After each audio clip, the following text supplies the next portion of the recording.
Good evening, everyone. Dun, dun, dun, dun, dun, dun, dun, dun, dun, dun, dun, dun, dun. I can't do music. I can't do music. Zebra, zebra, whatever that thing was with Chris Rock in that Madagascar, that movie. Yeah, the best I could do with a circus or a clown or whatever you want to call it. Hey, folks, welcome tonight. Dad Man Walking 55 here. You guys are already awesome. I've seen all you crazy guys out there in the chat already. 6 of y'all that have been here. All right. Thank you for coming in early. We're both on Twitch and on YouTube tonight. So, hey, let's have some fun. Who wants boring routine rumors and blah, blah, blah, and everything sucks with the world? Well, we're going to come to that next month, but we're going to have fun tonight. What better way to have a fun time with one of the most outspoken rock and roll type guests I've ever had on this show. If it comes up, it comes out, and you're going to get the full, unadulterated opinion. And you know what? We love that here. So it's a great Hungry Boy. Hey, Hungry. And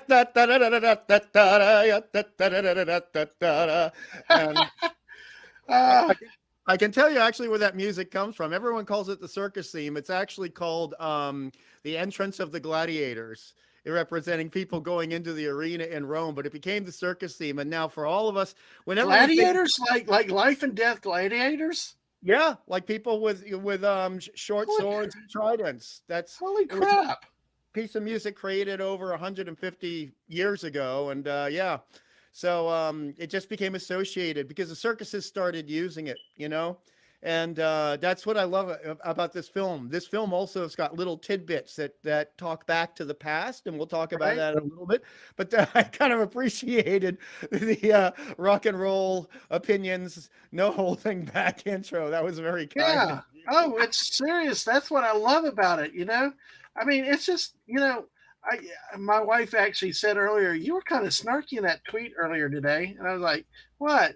She's like, about my tweet just went out again. Good. About the, don't settle for the boring and usual and all the rumor mongering. It's like, dear God, can we get onto something different? How many more times do we have to bury my Star Wars and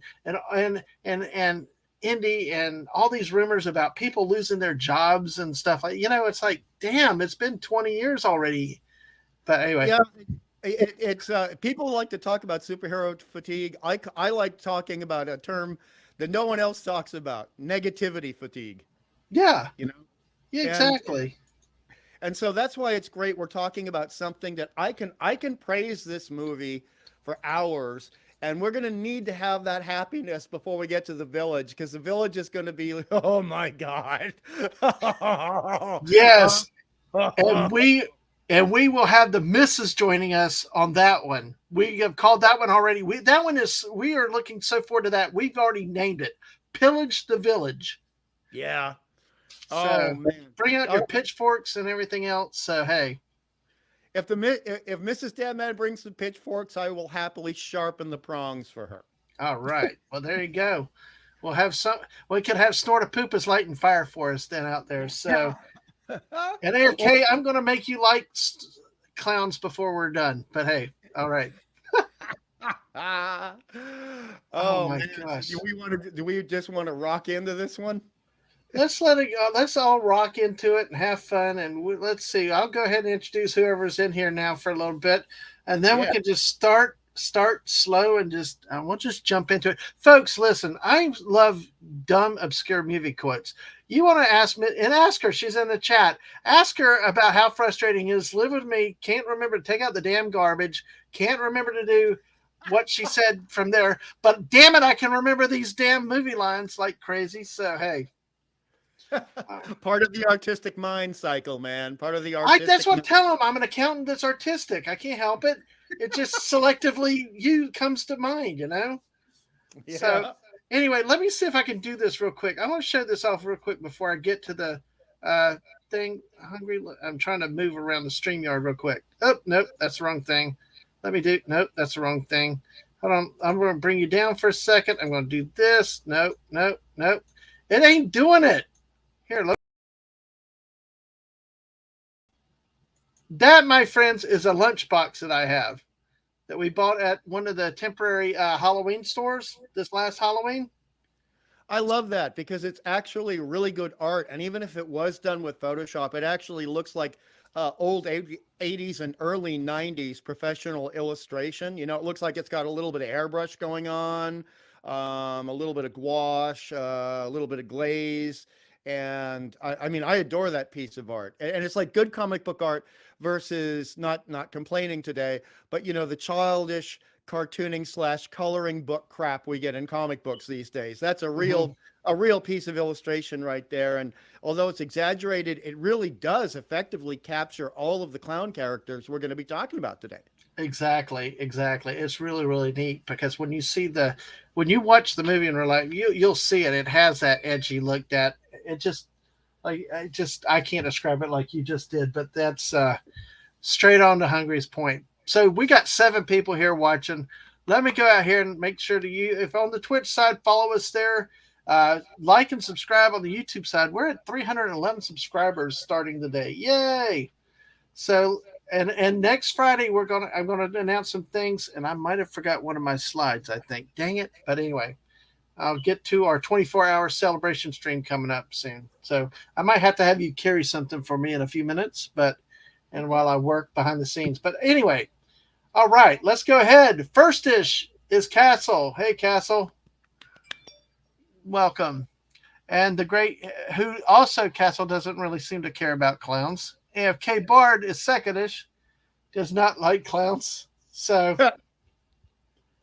um, We'll fix that by the end of the show. You like clowns. AFK, if you could put that tweet, put the wording of that tweet that you put in a little bit a while ago into the chat for me, I'd appreciate it. About them sucking the life out of you. Okay? Let me please put that in the chat. I really need you to do that for me. Castle says we shall endure. Gulp. And the great Snortopoopas Cuber comes in. Hello, humans and other critters. I guess that includes the space clowns. Yes. Exactly. So, hey, all right. So, and Snortopoopa said he ate a clown once. It tasted funny. Did it honk a lot? Oh my gosh! This is it squirted some water out of a flower too. You remember the gel? Yeah, he's referencing one of the best scenes in the movie, but also one of the scariest. Yes. That's good. We're going to talk about that. Listen, folks, this movie. Well, let me finish through recognizing the chat because really, folks, this movie was ahead of its time and very underappreciated at the time. Oh man. Okay, so my announcement. So Castle's already in pain and laughing. So and hello, Jeremy. Welcome. Welcome. Good to see you tonight. Let's see who else is here. Let's see. Jeremy. Oh, yeah. So Mr. said, don't forget to splat that like button. And hello to Raquel SSG 2211. Welcome in tonight, Raquel. Good to see you. And hell, Chris Persia. Hell, Chris Persia. You know, one time Chris granted me honorary Canadian citizenship. Oh, that's good. Yeah, I was pleased. Got a certificate and everything. So, Chris, great to see you tonight. That means you're legally allowed to put maple syrup on your sausages. Oh, wow. Cool. Which is another story the missus can tell you about me having too many sausage. So, hey. So. Chris is one of the best people in all the world, and he's one of the funniest. Yes. And he does, just so people know, he does amazing thumbnails for all the Clobber and Time shows, and they're very, very impressive graphically. I mean, I couldn't do it. I can paint crap, I can draw crap, but I cannot do the kind of art with the majesty, the glory, and the excellent composition that Chris does. Yes, exactly. I've seen some of them. And the misses. I mean, I mean, when you get a good thumbnail, man, I just sit there and think, my boy married right. Absolutely, absolutely. I tell you, it's a really important thing to do for creative ideas and stuff. So, let's see. And everybody says hello to everybody. Castle's now throwing out the hashtag Dadman. All right. Hey, and hello, get WKG Gaming. Yo, what's up, G? He's down from Australia. Yes, good to see you, Okay, sir. all right. We got another Antipodean in the house. That's There you nice. go. Absolutely. And Mara Carey, Kitty. Hey, welcome. Good to see you. Saw you last night. So, oh my God, we got a riot and a party already. Hungry. This might be a 5-hour stream. You know that? I'm ready. Are you? Sorry, I laughed so hard I coughed. I had to mute. So yeah. That's hilarious. Oh, okay. Well, I am going to have to multitask behind the scenes. When you start talking a little bit, I'm going to have to move some things around. Words and Pictures is here. Good night, cool kids. Hello, Words and Pictures. Good. You know, we had a drive stream with him, and he messaged us from the bar one night. So it was like, actually, no, we had a chill chat with him. It was like, and he had fun with us that evening. So we got everybody saying hi to each other. You know, good to see some very new faces in here tonight. So, and listen, Mrs., if you end up, oh no, never mind. If I see the Mrs. pop up, I know to leave her alone because sometimes she comes in, sneaks in to Yeah. like do some stuff in the background for me. So, but hey, all right, and we got hello, and we got purring, and we got meowing. Hey, there you go. Stunning, stunning. Oh my God, these guys are. Remedy is an NPC in Fortnite, and they're just obsessed because their little NPC girlfriend in one spot took up with another guy that happened to be quicker for him, and you know, one mistake permanently banned. You know. Oh yeah. Oh God. Oh yeah. And Chris is saying, "Hush, you hungry boy. I just do what I can, nothing more." Well, as Ben Grimm from the Fantastic Four would say to Stretch Reed Richards, I just calls them like I sees them, Reed. And hugs back to you, Mara. I appreciate the hugs. We all love hugs around here. And Sunglass Heart gone. this is this is a big deal, Dad. Man, yes, we're gonna have to add these two guys. We're gonna have to have an intervention for them. It's an NPC. Oh, and you know what this guy here did? This guy here did. They finally put my pink unicorn in the game where I could sing all three verses.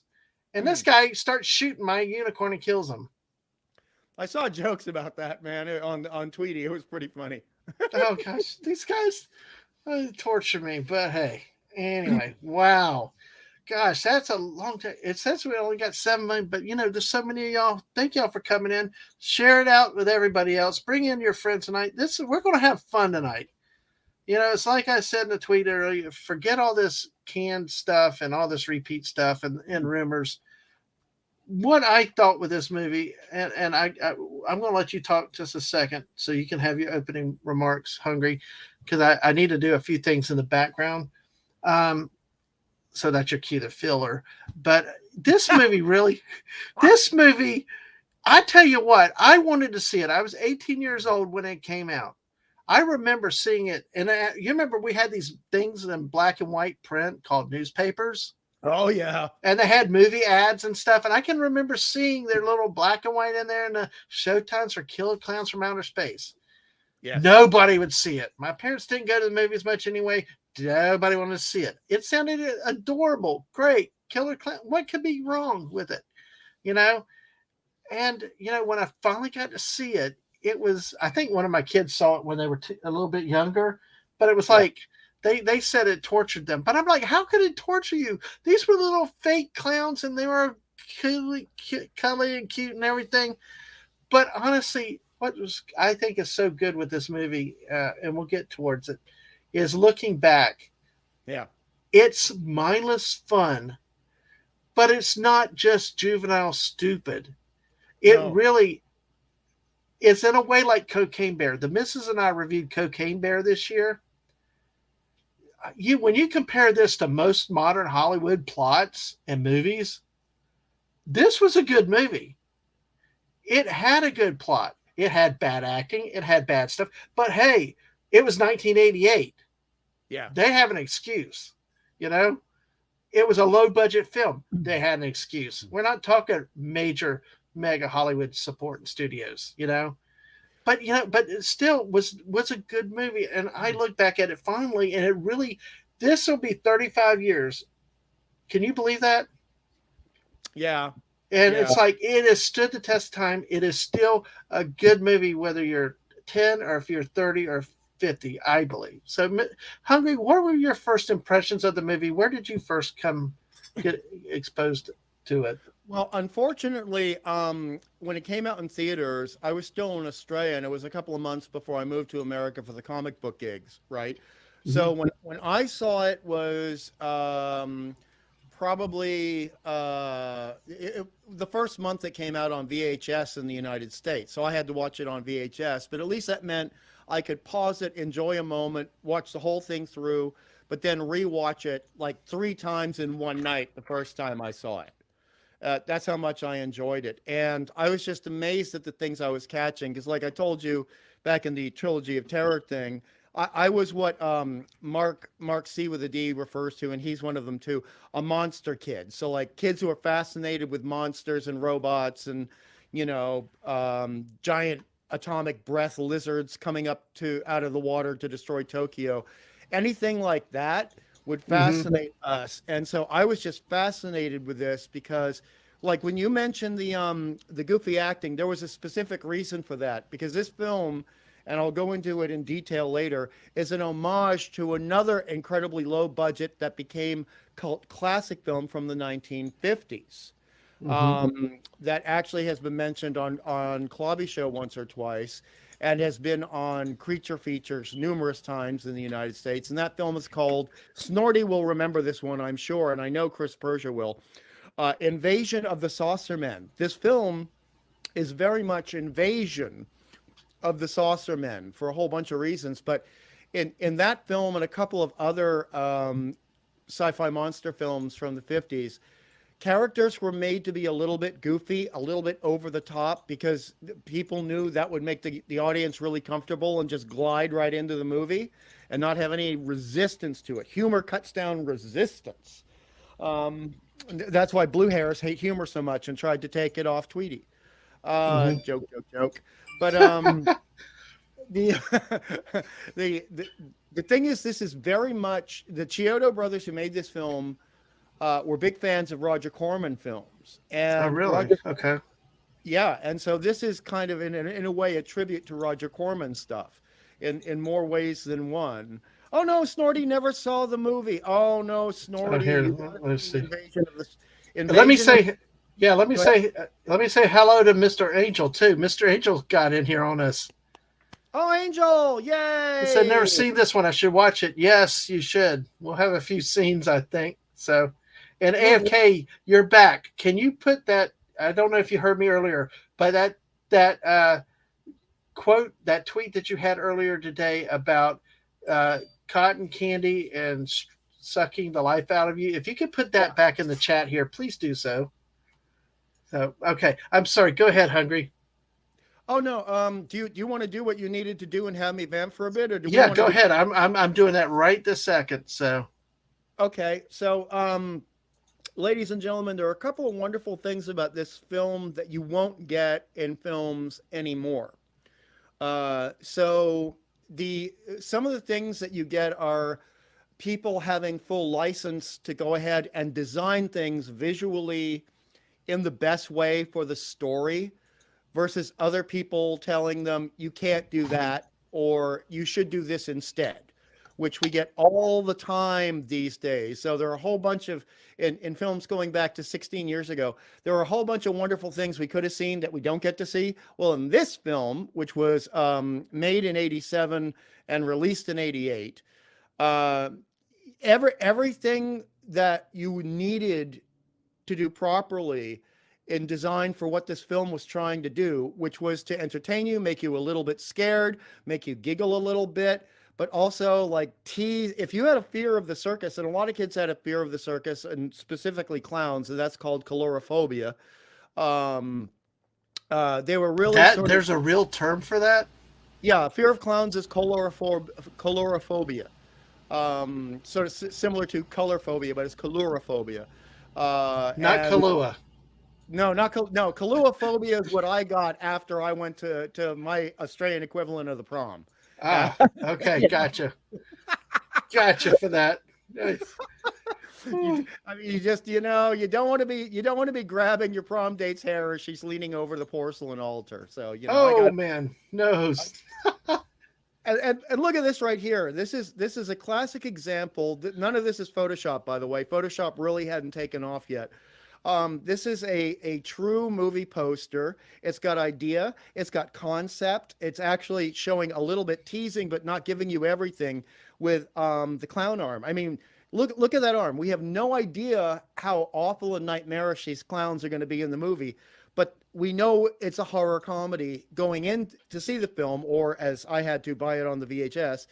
And this is all done with airbrush, colored pencils, acrylic paint. This is all by hand, except of course for the typesetting, which Now, may is that which because it probably was 19? Is that because it was 1988?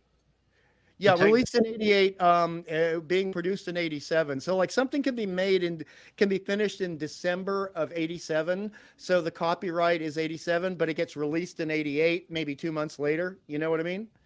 Okay, So yeah. copyright is a stupid and uselessly complex beast of many parts.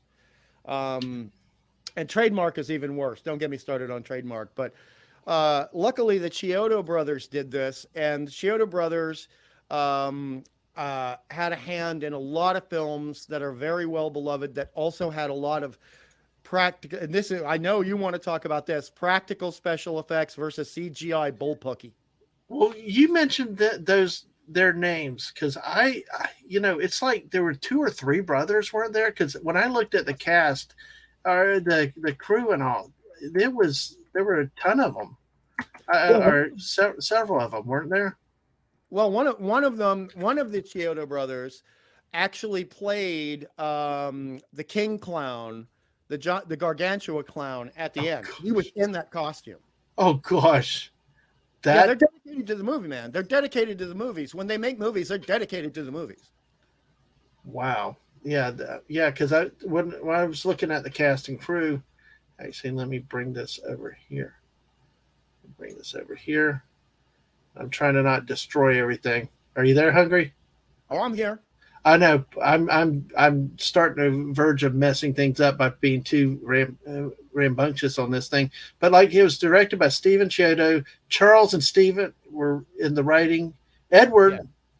I mean, so it's like a whole family affair, wasn't it? Yes. Yes. And for the most part, when they could work together, they would work together. And What see are that's some of the other movies that they did that you were referring to? off the top of my head, I can't remember, but Okay. we're on the IMDb. But a lot of times they worked as crew for other people versus making their own movies. But whenever they were doing, even for other people's movies, they really were. Everyone said that they were always incredibly dedicated. That Hmm. they always put everything into what they were doing, whether it was making props or other things for these wonderful genre movies. And that's like other people who they loved. Like you got some people who started out as assistant animators for stop motion animation, and they end up making their own movies as well. A lot of people don't realize. Snorty will know this, and Mr. Angel will know this. But Ray Harryhausen, who gave us the Beast from 20,000 Fathoms and Earth versus the Flying Saucers, and what most people remember him for is Clash of the Titans, and also, Oh wow. yeah, he was the animator and chief designer for that. And the Sinbad movie, Seventh Voyage of Sinbad, he actually was an assistant animator to Willis O'Brien, who was the animator and chief designer for the original 1930s King Kong. And then he becomes his own thing. And then you have other people who occasionally assisted Mr. Harryhausen, Ray Harryhausen, and they go on to do their own thing, you know? And I love it when people who have been hired hands on other people's movies end up doing their own movie. And even though they've got 1/10 of the budget, 1/10 of the time, they make a gold nugget in a big Hmm. river like this movie. This was like finding a piece of gold the size of your thumb in the Colorado River. Now, are you familiar with the Monsters Inc. movie with Pixar? I did see it, yes. Okay, now they kept talking about like Harryhausen was a restaurant. Is that probably a throwback to the Harryhausen you're talking about from Yeah, Monsters? that's a tribute. That's a tribute. That's an exact tribute. Oh, Yes. okay, cool. I've always wondered about that. And then Snort of Poop is saying Jason and the Argonauts. Yeah, one of my all-time favorites, Snorty, all-time favorites. And Mr. Angel says that's my personal fave of him. Yeah, you really can't beat Jason and the Argonauts on the merits. Technically and visually, that's the one where you'd really say this was his best work. But a lot of people, when they're a bit younger than us, they like something a little bit more flashy, and that's why so many people talk about Clash of the Titans. But Clash of Hmm. the Titans also had a hell of a lot more soap opera in it because it's Greek myth. Hmm.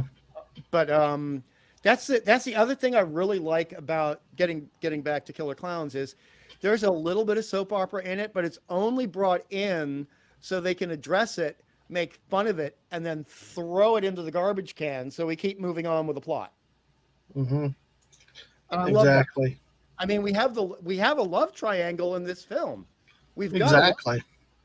but the thing that's great about it is unlike all these other pieces of crap that are coming out today, that love triangle is brought up, and instead of one of our two main heroes being a butthead because he's a cop, and there was a lot of anti-cop sentiment around back in the 80s. um, he ends up being just as much of a hero as our lead hero, the new boyfriend, and they end Hmm. up being buddies at the end. I'm sorry for spoilers, people, but you should have seen the movie by now. It's been over 30 years. 35 years. Yeah. Ugh. And don't be afraid of them. You'll love this movie.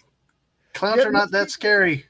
this movie is older than most people making stupid decisions in Hollywood right now. Yes, it is. Exactly. People get paid a lot more money than these guys ever made. You know. Oh yeah. One of the things. Oh gosh, Mrs. Hey, damn it! They worked on Team America World Police. What? Are you serious? Thank you, Mrs. Deadman. I was trying to dredge that out of the memory banks and I couldn't. Thank you. They these cheat the cheat the I'm stuck with the Terenzi brothers, but the Chioza brothers, they Chiodo. the Chiodo. Chiodo. Okay, I'm thinking of a food, I think, but really, they were part of wow. They were part of World Team America World Police. Wow, that is a shocker. That's a classic round here, you know. Oh yeah. I Yeah. mean, I I'm not allowed to dislike Team America because I'm a big fan of all the super marionation puppet shows from the Andersons. Good. Well, so's Mark, dude. I'm not alone. So's No, Mark. I know, but it's just like I'm sitting here having flashbacks to. It's like the missus said. That movie was like they did things with marionettes that you never thought possible. They did things with marionettes that the British would have loved to do, but censorship rules would not allow them. Oh my god, that was hilarious. I like. Oh my gosh. Well, let me say hello to somebody. Epion, hey, Oh, welcome in. Apion's great. Apion is like he does the best Bane impression ever. I was on a huge long stream with Apion and Tony Stark, Man of Iron, Hmm. and that was fantastic. He's totally funny. He's got great jokes off the cuff. He's an improvisational wit, and trust me, you at some point in your life on your bucket list, you want to be on a stream with Apion. I was the other night, Ah, actually. Apion. So, oh, Yeah, sorry. I was on with him and over with Raquel and Apion's had me on a few of his shows. So hey, we got some new people in here. And Apion, I didn't know that about you, Apion. I knew he played Fortnite and some other games, but hey, Oh no, he was busting me up. I mean, you can ask Atheon. He had me laughing so hard doing doing Bane jokes when we were talking about the failings of modern media that I started coughing and I kept having to turn off my mic and I kept having to roll away from the mic on the bed. Hey, even remembering it, I'm laughing. It was fantastic. Oh, that's a hoot. That is a hoot. Oh my goodness! But yeah, this movie. I mean, like I said earlier, is that to me it's one that's aged well. It was not just because people that I knew did want to give it a chance. They thought it was stupid. Either they hate clowns or they whatever else. But the I like witty line. I like movies that have a lot of wit to them, especially biting lines and wits. Like the first time we see the McKenzie, I keep calling them McKenzie brothers, but they're the Terenzi brothers. Oh yeah. These guys, that's what was great with 80s movies like this. Dorks like me that were losers in high school. I managed to get lucky once in my life and got married for some reason. But I got lucky once. But the losers in high school, it was kind of that loser kind of movie you could relate to. You're these Terenzi brothers trying to find all the girls with big boobs and everything. So they buy an ice cream truck. Yes. I mean, who buys an ice cream truck to pick up ladies? Well, that's a hilarious tribute again to Invasion from the Body Snatchers. Sorry, Invasion of the Saucermen, where you have a whole bunch of humorous characters who are doing things for. If you played it straight without humor, it would be nefarious. Like stocky, like predatory, but they do it in humor where two of the main characters at the beginning, they only come in to small towns to be a con artist and through the con artistry make money, but also pick up chicks. That's their whole point Right. in the Invasion movie. But in this film, it's like a tribute to that, but also like from our generation, we sometimes grew up, if we were lucky, with Abbott and Costello films. Mm-hmm. And Abbott and Costello meet Frankenstein, Abbott and Costello meet The Invisible Man, and there is a lot of appreciation for the Abbott and Costello monster films in Killer Clowns from Outer Space, and that I picked up immediately. But to back up what you said, and when I was rewatching it last night, I appreciated this film more than 3 years ago when I watched it again, and that was more than when I first saw it. And I picked up on a whole bunch of things I did not catch before. Mm-hmm. And they put in these little, before the term Easter eggs existed, they actually have Easter eggs, like even the ice cream truck. Yes. Yes. Yes. I'm sorry. I'm sorry. I can't hold back. The Terenzi brothers here. They got it. They as they're driving up on Lover's Lane up there, everybody parked in there. We'll give you the stick. You give it a lick. Oh yeah, those lines. Oh, it's better. Ice cream. We brought our goodies here to you. Sorry, ice cream. We brought our goodies here to you. A tasty treat for while you screw. Yeah, exactly. I mean, stuff you can't say these days. But one more. I'm sorry, I'm losing it. I'm sorry, Hungry. After they said that, you heard a guy's voice. We were getting it before you showed up. Yeah. Honesty, cultural honesty, which back then you could do. That was like a light joke now before, the Killjoys took over. But, and these poor guys, I mean, like you said, how many people did we know in high school who were like these guys trying any trick? And it's not that they're I hate to use this term poon hound. It's not that they're like that. It's just that, they've never had any girlfriends at all. Right. You can tell they actually, you get the impression that they'd be just as happy with a little romance as anything else. Yeah. Right. I mean, yeah, all they wanted to get just a little snuggle or something. They didn't need a lot. They just feel included or, and stuff. And it was like I said, the typical losers, the guy that was excluded as a high school, the guy in high school that was always every girl's guidance counselor, but never the guy, Exactly. run to with all the problems and stuff. But yeah. But Mr. Angel. Look at Mr. Angel. I have not seen the side of Mr. Angel. Mr. Angel's wonderful. He's a regular on Clubby Star Trek. I know he is, but I've not seen a line like this from Mr. Angel. I've seen some of those lines. Let me tell you, there are some things you don't see in Top Chat. You got to click live chat to see everything. Oh Okay. gosh. Yes, I've Yeah, gotcha. if you want to see all the good Mr. Angel naughty jokes, you got to Yes. click live chat when he's in a stream. Oh wow. Okay. Hey, and Appion, yeah, we're gonna touch on that a little bit later. I'm gonna go ahead and star that Yeah, when we start get out. there. There's a lot of stuff which is kind of with this things that we're going to talk beyond the movie, but that's what It's like you said, that's one of the other things that made it like a great '80s movie. Just things like that had those classic lines. You could relate to things like that. But I'm going to say one thing out here though is kind of jump around just a little because I want to make sure we get a couple things covered. Yeah, hit them. Um, because I need to pull this thing up here.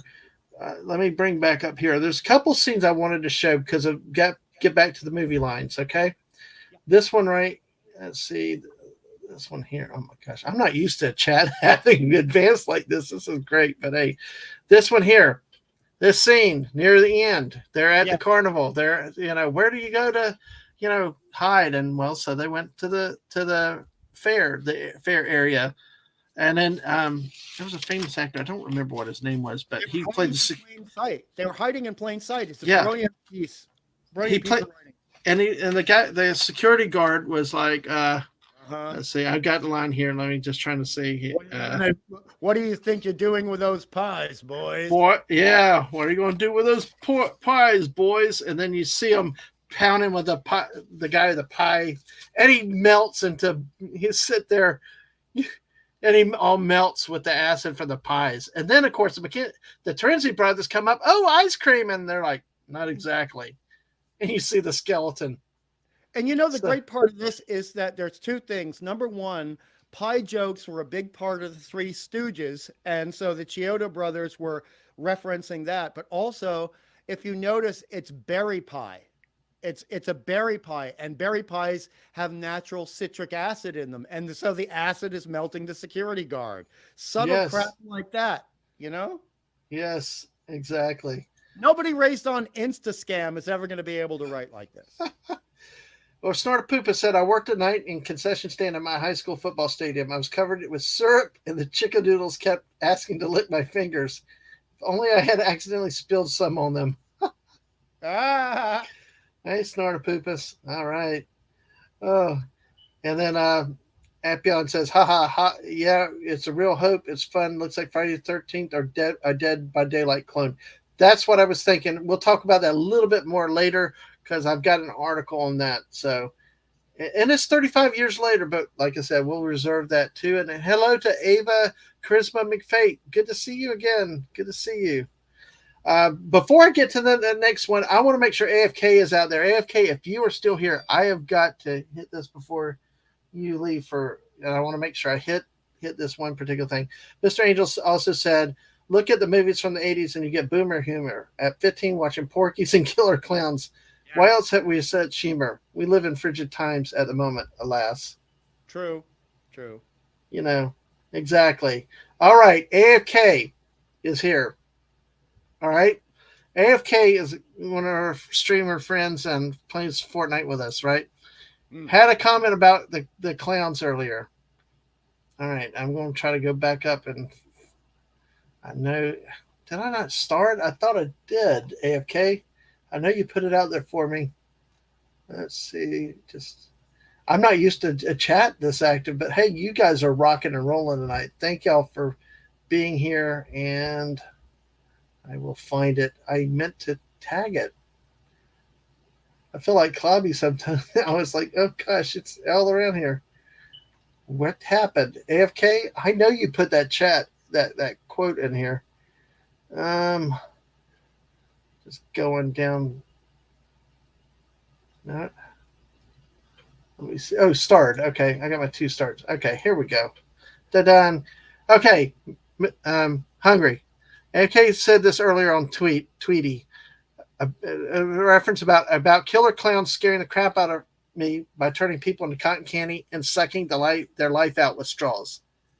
Well, yes, yes, and it's even a bit worse than that. It's not just sucking their life out. There's something very subtle here that also is referencing another 1950s horror Are, film are you? um, Yeah. called Tarantula, which also Ooh.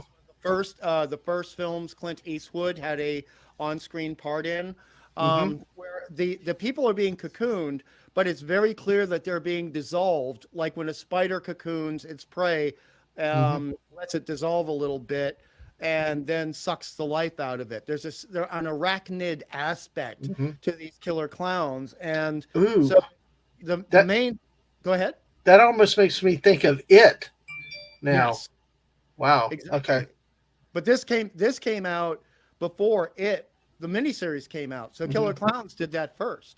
Mm-hmm. But although I can't remember, I think it came out as a novel in '86 or '87. I bought Okay. it pretty immediately afterwards. But yeah, he uses the crazy straw, and you got to be old to remember Crazy Are you Straw. ready for the next scene? Yeah. So AFK says about killer clowns scaring the crap out of me by turning people into cotton candy and sucking their life out with straws. Yeah. There it is. There it is. There it He uses is. crazy straw. There it is. Yes. They'd shoot them with the guns, throw them into the cotton candy cocoon, and the crazy straw. And there's a subtlety here too, because you notice that this is one of the, for lack of a better term, obese clowns, and there's only two of them in the movie, right? Mm-hmm. Because I was counting the different clowns in preparation for the show. So he's the one who is representing what you could call the glutton. So look at it. He's sneaking in to eat other people, the food that's supposed to be for everyone. He's sneaking in to get his own special treat in the middle of the night without his other clowns knowing. And that's just a little bit of psychology in screenwriting that may have been subconscious or conscious, I don't know, but it worked. And you remember at the beginning, he's like pressing the cotton candy to find Mm-hmm. like the sweet Checking it spot, for firmness. Yeah.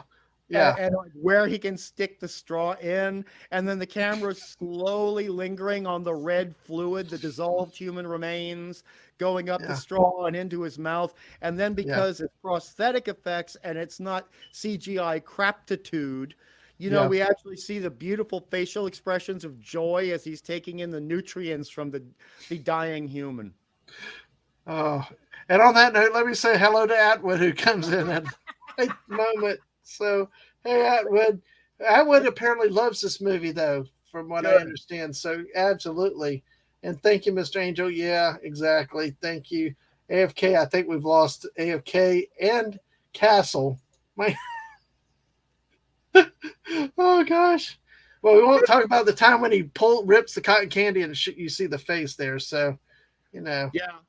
Oh, there are a couple of really gross moments, but two of those Mm-hmm. moments are really funny, Mm-hmm. really, really funny. And I'm sure you're going to reference it, but like the motorcycle gang scene, Oh like yes, exactly. I got the quote right here. I got the I took notes, man. Dude, I got all into this. Let's see, because what had happened was the little teeny short guy, yeah, the little yeah. Here's Atwood in all caps, of course. It's a clown horror movie. Yes. Okay. Well, let me see if I can find a little short one real quick. Let me see. Okay, here, let me go back to this picture here. Okay, it's this character right here, the little guy here. They call him yeah. Shorty, I think. He's got a name. Um, don't know if I can find the picture, but at our Halloween store this year, they had a life-size replica of him in there that you could buy for several $100s. But Right. he's a little, For what's comic that? book people, he is like the Wolverine and the X-Men, because before the films came out, Wolverine is actually only about 5'1", but he's the most dangerous member of the X-Men physically, Mm, right? And that's yeah, why Colossus always throws him at people. They call it the fastball special, because the moment Wolverine gets pissed off, that's when all the really yeah. nasty crap happens. And he's like the Wolverine, Logan Wolverine out of the Clown Brigade. And oh my God, Oh my he gosh. does some of the nastiest Well, crap. it is crazy because you don't expect it. We got 13 people with us tonight. And Thank it could you, be great more. It could be guys. more. We just decided this last night, didn't we? Hungry. That's just Well, like, yeah. Somebody mentioned something. I brought up Killer. Oh, that's right. Somebody said, "What's your favorite clown horror movie?" And I just put up Killer Clowns from Outer Space, and it took you like 3 seconds. Like, oh yeah, we gotta do this. damn straight. Yes, go while the iron's hot. And Mrs. is like, thank God it's not me. Let me go with it. I'm going to finish something in just a second, but let me get these real quick. Mr. Angel said, "Can I softly admit that as a kid I was terrified by clowns?" Yes, you can. Yes, you can. Raquel says the clowns are super freaky. Yes, they are. Um, have you seen Terrifier? Hold on that real quick. Let me finish this right here. And Castle, I buy that short ass clown statue and send it to the moon.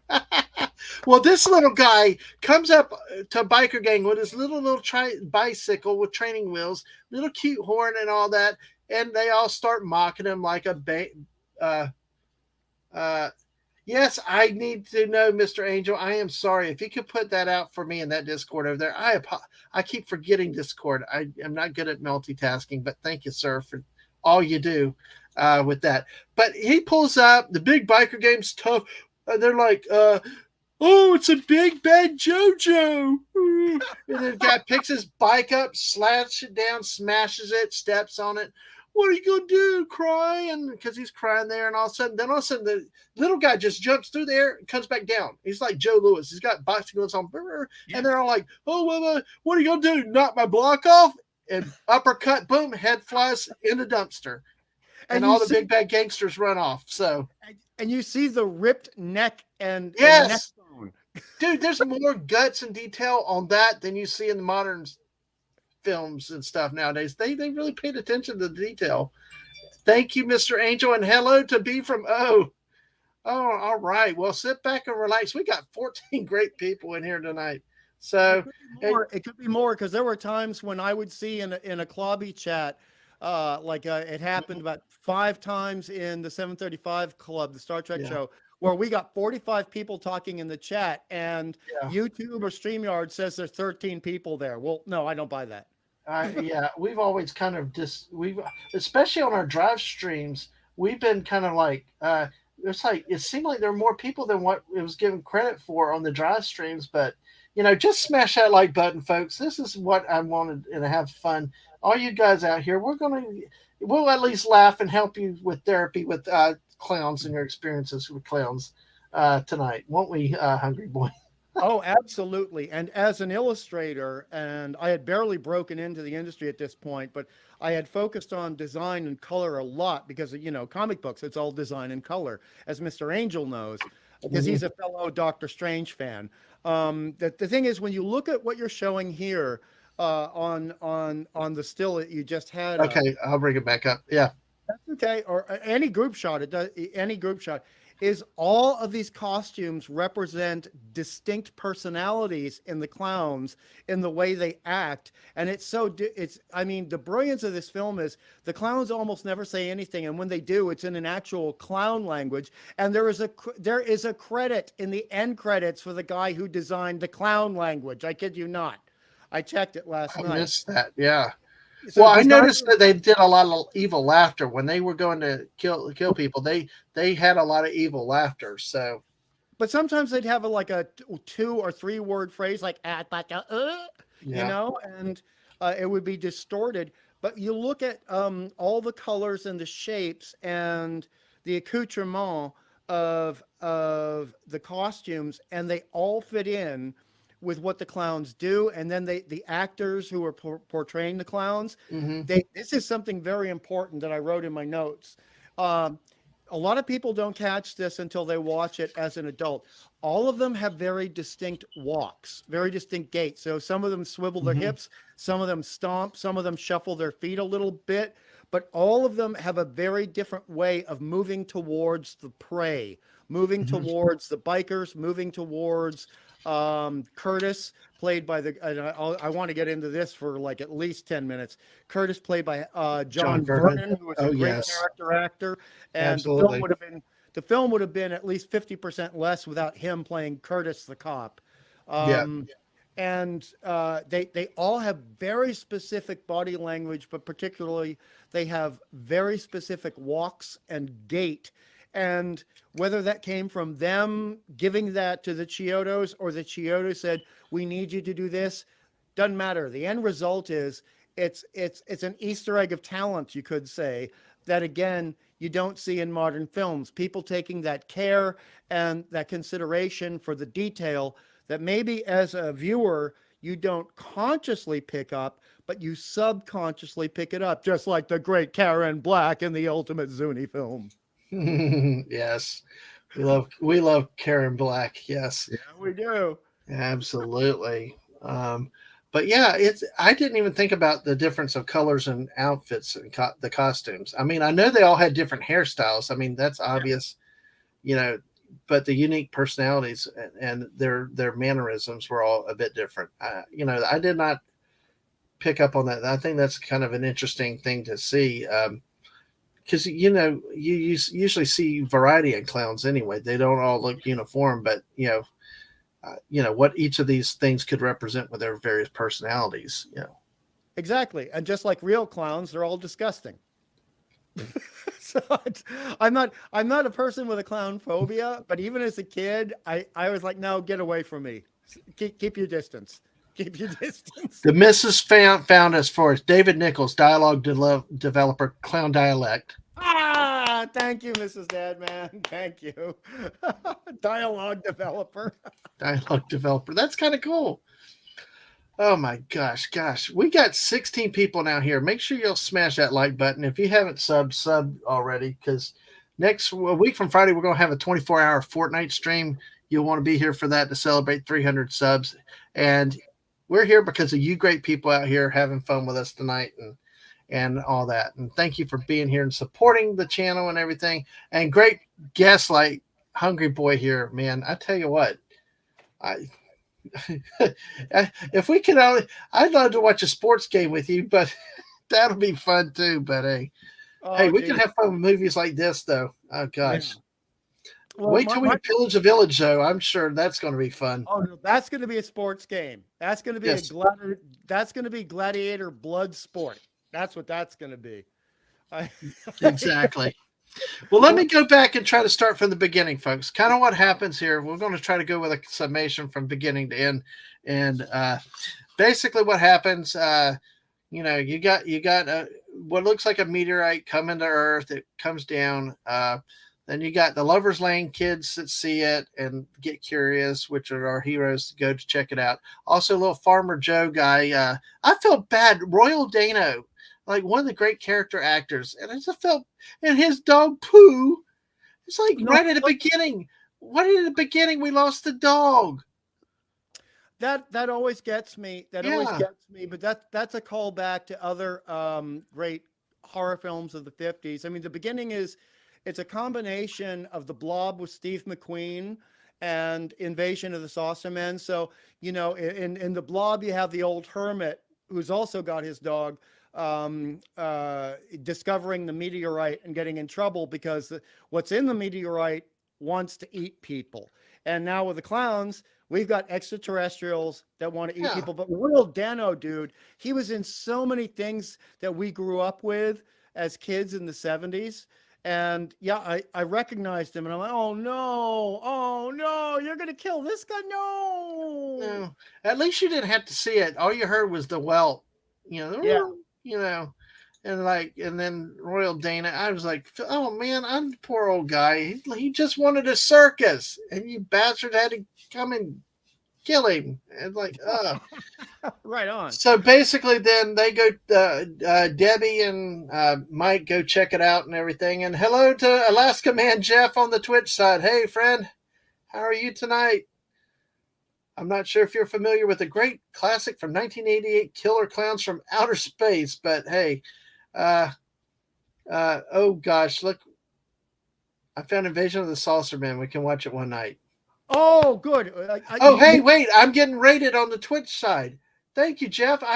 Hey, we got it rated by 5 people over on the Twitch side. Thank you, Jeff. Woohoo! You're going to enjoy it, Mrs. Dadman, because also the thing about Invasion with the Saucermen It has Frank Gorshin as a star who played the Riddler in the 1960s Batman television series. Oh no, look at that. She's got Atwood. Yeah. Oh gosh, look, clowns are. I'm talking about scatting. Oh gosh, we'll get back to that one in a second. And let's see. Oh my god, the chat's flying on me. Yeah, that's Oh, great. That's it's a good sign, crazy. I man. love it. It's 22 people here. Wow. Wow. Keep Thank it you, going. folks. Sorry, I'm just excited. I'm glad you guys love. I have loved this movie all my life, and it's just a blast to get to talk about it with you and with everybody. Thank you for the raid, Jeff, and everybody. Sit back, get you a beverage, have some snacks with us. We're still going to go a little bit longer. We got a lot to go. We just have gotten into the plot. So basically, it comes to Earth, goes here. They don't believe the kids. They don't believe the kids with the story. Typical uh, adults. And of course, remind me about I did have one question about the whole romance triangle. So then basically they finally realize that the kids are not lying. People Yep. start missing, disappearing. Clowns come through town. Start disappearing. We talked about the biker gang get the head blocked off. Uh, then then of course Dave the cop was like, well, no, let's watch this because the clowns over there with the people at the bus stop and doing. I'm like, they did George Washington crossing to Delaware, and all the stuff, and then the T Rex ate all the people. So, Yes. and Yes. then of course, Mike ends up pushing the accelerator, and what a bad car wreck scene that they had at that Oh, spot. He did the clown disappears. Then we go.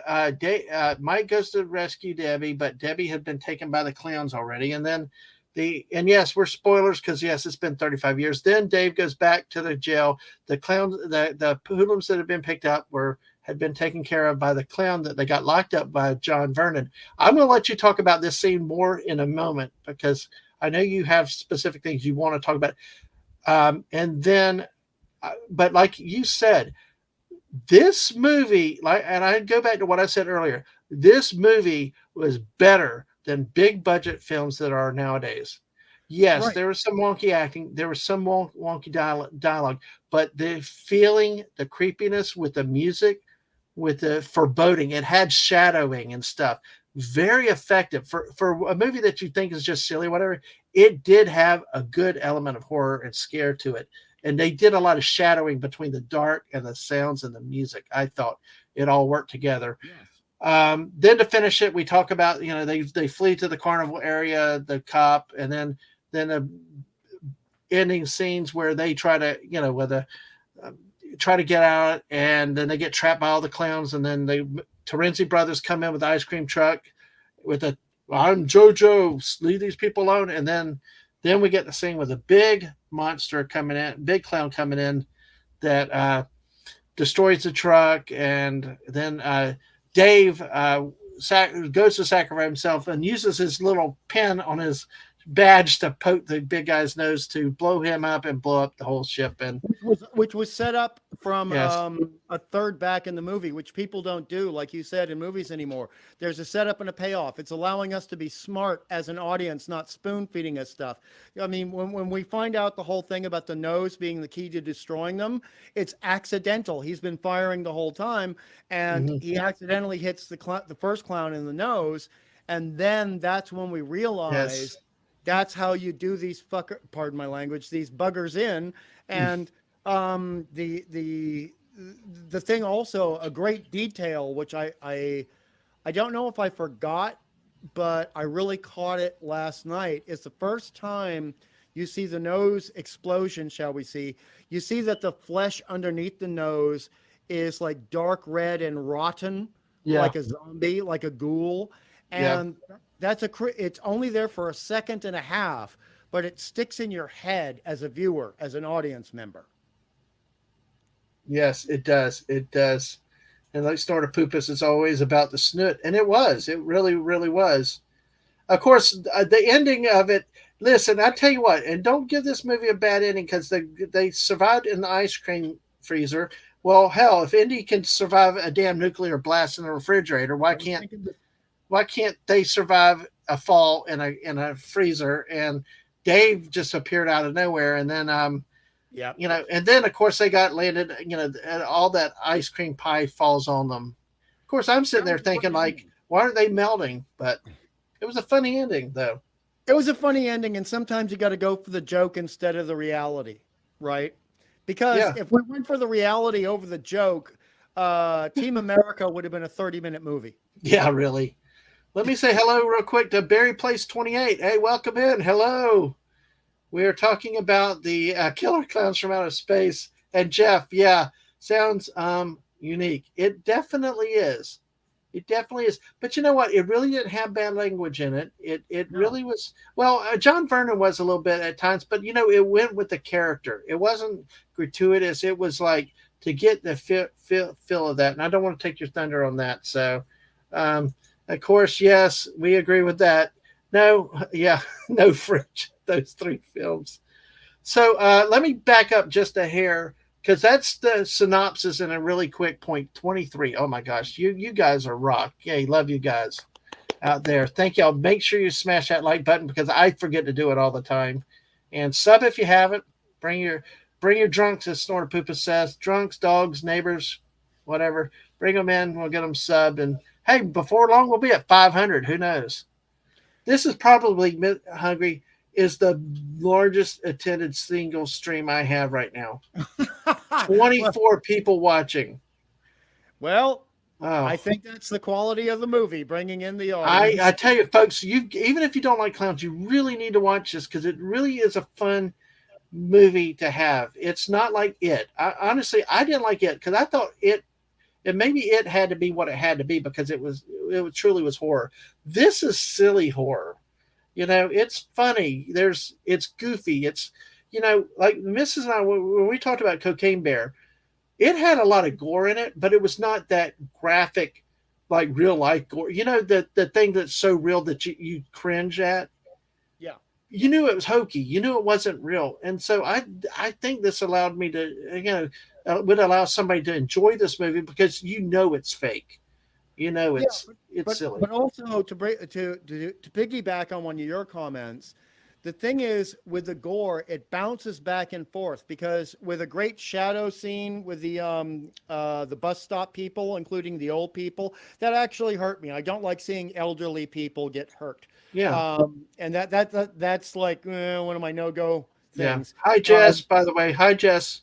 Good to see you. Hello. But the thing is, when they're doing the shadow thing, number one, that goes back to one of the first great horror films in the silent era, Nosferatu, where the shadow can actually affect people in real life. And when he eats them, when the shadow Tyrannosaurus Rex Hmm. eats them, there's no blood and no gore whatsoever. Whereas with some of the other removal of excess cast, shall we say. Uh, Yes. it is actually quite gory, even if it's only for a split second on screen. Hmm. So there was this balance, and at the beginning of the film, they're also messing with your head with no gore because we know that something extraterrestrial has fallen. We know it's in that forest, and then the Hmm. first time we see it, it's poor old Royal Dano Yep. seeing this giant tent. Like, what the hell Mhm. is a tent doing in the middle of the forest, and a tent that is the size of a small village? Well, I'm trying to figure out the big hole. Like Dave's like, "Where's the thing?" But Dave, there's a big hole in the ground. Like Mike was saying. Let me say hello to Laughing Star. I don't think I've seen you here before. Welcome. I love Hello. this movie. Would love to dress up like this for Halloween. And Yeah. says hello all. Hey, welcome. Yes, yes, that would be kind of cool to dress up like this. You know, which they did a really good, especially on the close-up shots with the makeup. Yes. It Well, was not. because it's not just makeup; they're all sculptures, and there's animatronics for the mouths, the cheekbones, and the eye crests, the portions of the bones right above the eyes, where you'll see them go up and you'll see them go down, and then the eyelids will squint down over the eyes, and you never see the actual eyeballs move. They weren't able to do that technically; that would have taken too much. But the thing is that you had actors where all of this head was basically an animatronic. And for people that don't know, like an animatronic, that's basically a big puppet. It's a big puppet that has a lot of wires and gears, etc., in it. So there was a lot of technical stuff going on, and these actors also had to wear these huge, ponderous gloves for the clown hands and make Hmm. things happen. It's an Yeah. amazing piece of work. Technically, it's an amazing piece of work. But I'm going to shut up, and you need another point, bro. Oh no, no. Here, I'm going to bring up if this. Oh, thank you, Laughing Star. Let's see here. I'm going to bring this spot up here. This is what we're talking about. You see the eye here, Yeah. and you remember there's the poking it. We talked about that scene earlier with poking it for quality control. Yes. And it's like you Exactly. got the real nose. I mean, it really was good, especially for the time. They did a really good job with the makeup and all that. And the actor was doing a great job with the timing because you can have all that great makeup and all those great prosthetics and all that great Hmm. technique. But if the actor's timing is not right using it and the director can't spot good timing, then it's not going to be as good as it could. And this moment with the amount, the distance of the camera from the characters, the slow, careful way the fat clown is poking and prodding before he decides to put the straw in Hmm. was perfect cinematic timing, and it was one of the creepiest moments in the movie, although it was the least gory. Hmm. Yeah, like I said earlier, really, I was just amazed watching it again last night how effective they were with lighting and music and foreboding. It was, that's what made Trilogy of Terror really good. I mean, of Yes. course, that helped, Ay, ay, but ay, ay, ay, ay, ay. yes, that did not hurt, but that just all right, Jeff, take care, buddy. Good to see you. Thanks for Radio. coming by. Thanks for the raid again, Jeff. Go check out Alaska Man Jeff on Twitch, guys. And Jess, if you can are able to put his Twitch and his YouTube links out there for me. Thank you, Jeff. Good to see you tonight. But like I said, with the music, with the lighting, with all the combined, they did a heck of a job of foreboding and creating a tension. Yes, And well, that I think is ultimately, missing from a lot of movies nowadays because well, either about complete jump scare or goring you to death. well, to back you up again, I mean, going back to that scene you were talking about, we look at our two main male characters who are now just starting to find camaraderie together and finding almost the friendship is starting, but they are hiding and cowering from that clown Hmm. in the big room with all the cotton candy Hmm. corpses, right? And Right. and they're like, quiet, we got to be really quiet, right? And you can see the fear on their face, even though these guys would never became great actors. Yeah. Nobody knew them before this movie. Nobody knows them afterwards. The situation is they were putting everything into it. And I have a suspicion that they really respected the Chiodo brothers. And that's why they were giving everything in this small budget film, which is a huge budget by today's indie standards. But this stuff, people forget. We did not have digital tape or digital cameras back then. Everything was shot on film, and that Hmm. meant every time you screwed up a take, that could add between $5,000 and $10,000 to the final cost of the movie. So when people dedicate themselves to being really good performers, even in what's a cheesy cult film, it makes the whole difference to the entire film. And everybody was pulling their weight here. Even bit characters, like Hmm. the poor little girl at the burger joint, the clown burger joint. She was doing a great job Hmm. when the other bastard clown, part of my Yeah. language, is trying to lure her out, right? Yeah. And Give me 1 second. Bye, AFK. Thank you so much for coming by, and I'm glad I got to show you that one scene. But hey, you have a great evening. And right, Appion saying they gave it their all too. But yeah, I'm glad you mentioned that. I'm sorry to cut you off because exactly that no, was a you very dramatic scene right there. And I thought that's an example of why this movie is so much better than the crap that comes out now, and even movies at the time that it gets picked on too much because you fell for that. You believed it. They sold it. That little kid sold it. The clown sold it. It looked real. You could yes, believe it. and the nagging of the mother. the Hmm. nagging of the mother. And there's a real reason why the little girl is saved, because the mother's basically said, you don't get to do anything until you finish your meal. And then, just as she's about to go out and be taken by the clown, the mother comes into frame, grabs her, and basically says, I can't remember the line, but what did I tell you about finishing your food Yep. first? And drags her back. Exactly. And how many of Exactly. us went through that, dude? How, like, you don't All get the to watch time. television. You don't get to watch television until you finish your plate. Remember that? Exactly. Exactly. Well, I found this picture to give you a chance. I know I can't get it any larger, but I mean, I don't know if this kind of helped illustrate your point, what you were saying. Also, with what Mr. Angel's saying here, people do not appreciate the enormous difficulty of making Yeah. animatronic come to life on screen. Sometimes a whole team would manipulate one doll. Amazing Yes. teamwork. Yes, Mr. Angel. I mean, there are people where there's a film that actually ripped parts of this film off. We'll talk about later. I'll give you a code word. James Wan, the guy who, with his pal 1L, two Australians, they created the Saw franchise. Okay. Oh, Um, okay. and they also did a whole bunch of other stuff. We won't even talk about Aquaman. Don't need to talk about that. Um, but but the situation is, yeah, Mr. Angel is exactly correct. So you would have sometimes one person working the top half of the head, the other person working the mouth, another person working the hands or the neck. And a lot of times at this point, it was all with hydraulics, Hmm. sometimes electronics, but sometimes with hydraulics, pumping fluid through a tube to make one area get bigger and move, et cetera. A very complicated process, but it always looks more real and natural than like some 19-year-old hired for pennies on the dollar out of UCLA film school. Yes. Yes, exactly. Well, there are a few other things I want to say real quick where we got here. Let's see, Mr. Angel said, because film is a less forgiving medium than digital cameras, the crew Yes. had a high standard unseen today. Way more discipline, no thousand do overs. Yep. Yeah. Yeah. You didn't have a choice to do that. Hey, here, I got a couple more quotes that I wrote down in this thing. You ready? Fantastic. I'm going to set you up for this one. But you're not going to make a dummy out of me. And Oh, I'm going to cut. We'll come back to that when we get to the John Vernon scene right there. foreshadowing, a lost Yes. art.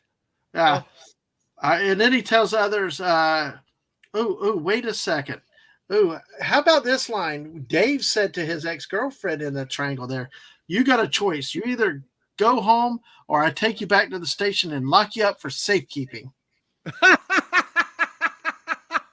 yeah, that was a real safe place to keep people, wasn't it? Well, but I'm sitting here thinking like, whoa, that line in the 2000s, yay. But Oh yeah. Oh yeah. well, I it's just a couple other kind of notes, and then we're gonna uh, go a little bit. Let's see. Uh, let's see.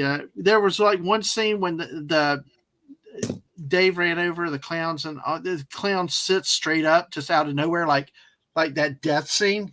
He sits straight up sharply, ran over the little balloon dog that they made a you like clowns do with making Yes. balloon puppets, the chasing dog after them. I mean, there were things like this that were very circus generated, circus type things. Let's see, a couple of the uh, let's see, yeah, what are you gonna do with those poise, but those pies, boys? Uh, let's see. Uh, when the Terenzi brothers were driving with Dave, Mike, they're like, calling all clowns, calling our clowns. Are there any space clowns out there? And that's just before they ran into the whole bunch of them. So the street parade, which is yes, the street parade. one of the creepiest moments in the movie, and that's when the Again, music. music though. Hungry? Yeah, the music. Oh, Yeah, go oh. ahead and describe that scene for us a little bit. Well, as you said, the Terenzi brothers are not taking it seriously, and they make jokes. And so you have the clown head on the top of their ice cream truck saying, calling all clowns, calling all clowns.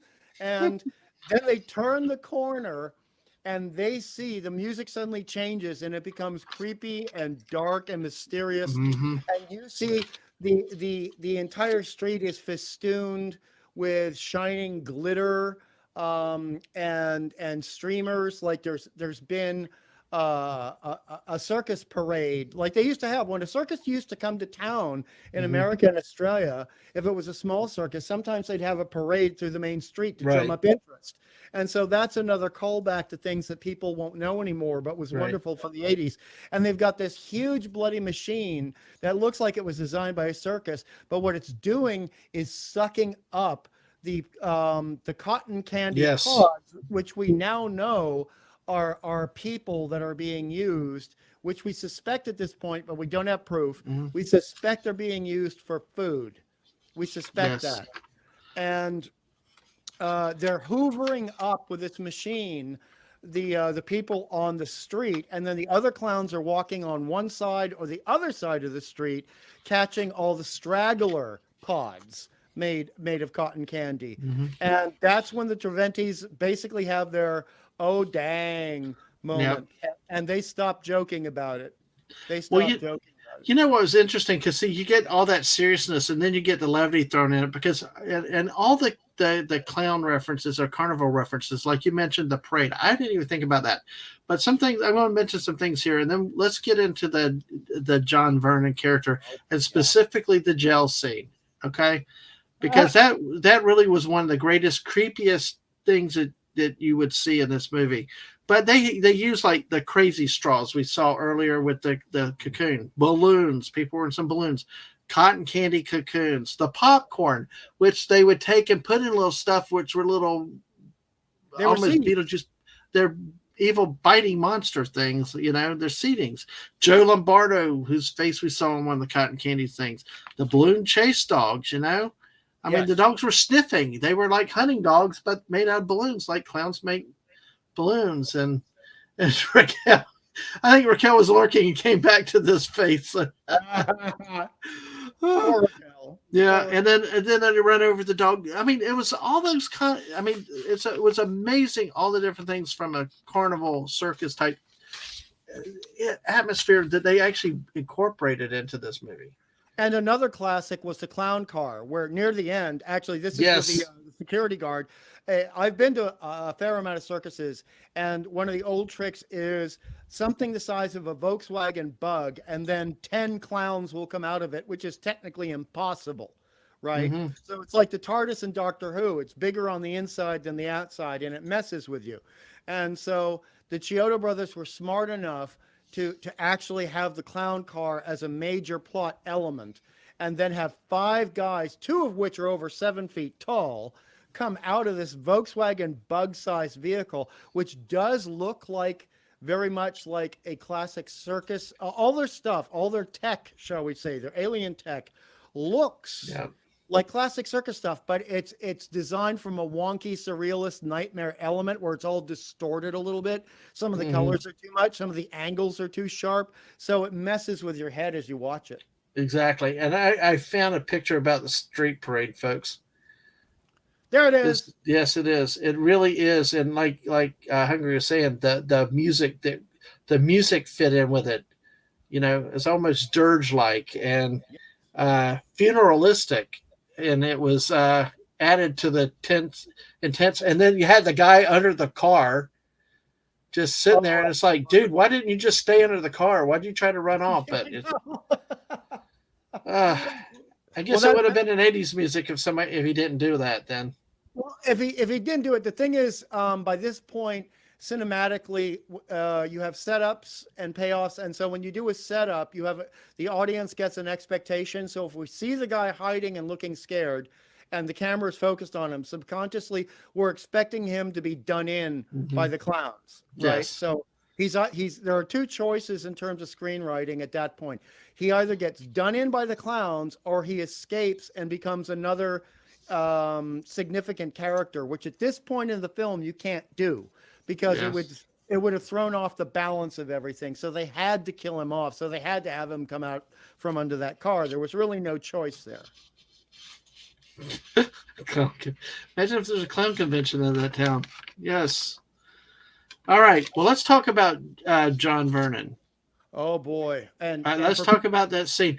I will not share the pictures because I don't know what YouTube says about stuff like yeah, that. good idea. Good idea. Because, folks, I had some observations, It was very intense, very effective. It really created a mood in the thing. But I'm going to let you talk about how they set it up and then what they did with that scene, because there it was like kind of intense there, you know. So go ahead. Well, the thing is with a lot of great films is they set up what I would refer to as the big butt head at the beginning, right? The guy you really want to get punished for being such a bad guy, a bad Hmm. bloke, as Chris Persia would say. Um, and Vernon is actually in one of the very first scenes when we see the town, and there's a guy with the glasses who's one of the first victims of the clowns coming out buying all the beer, right? Hmm. Presumably for his buddies at the makeout point.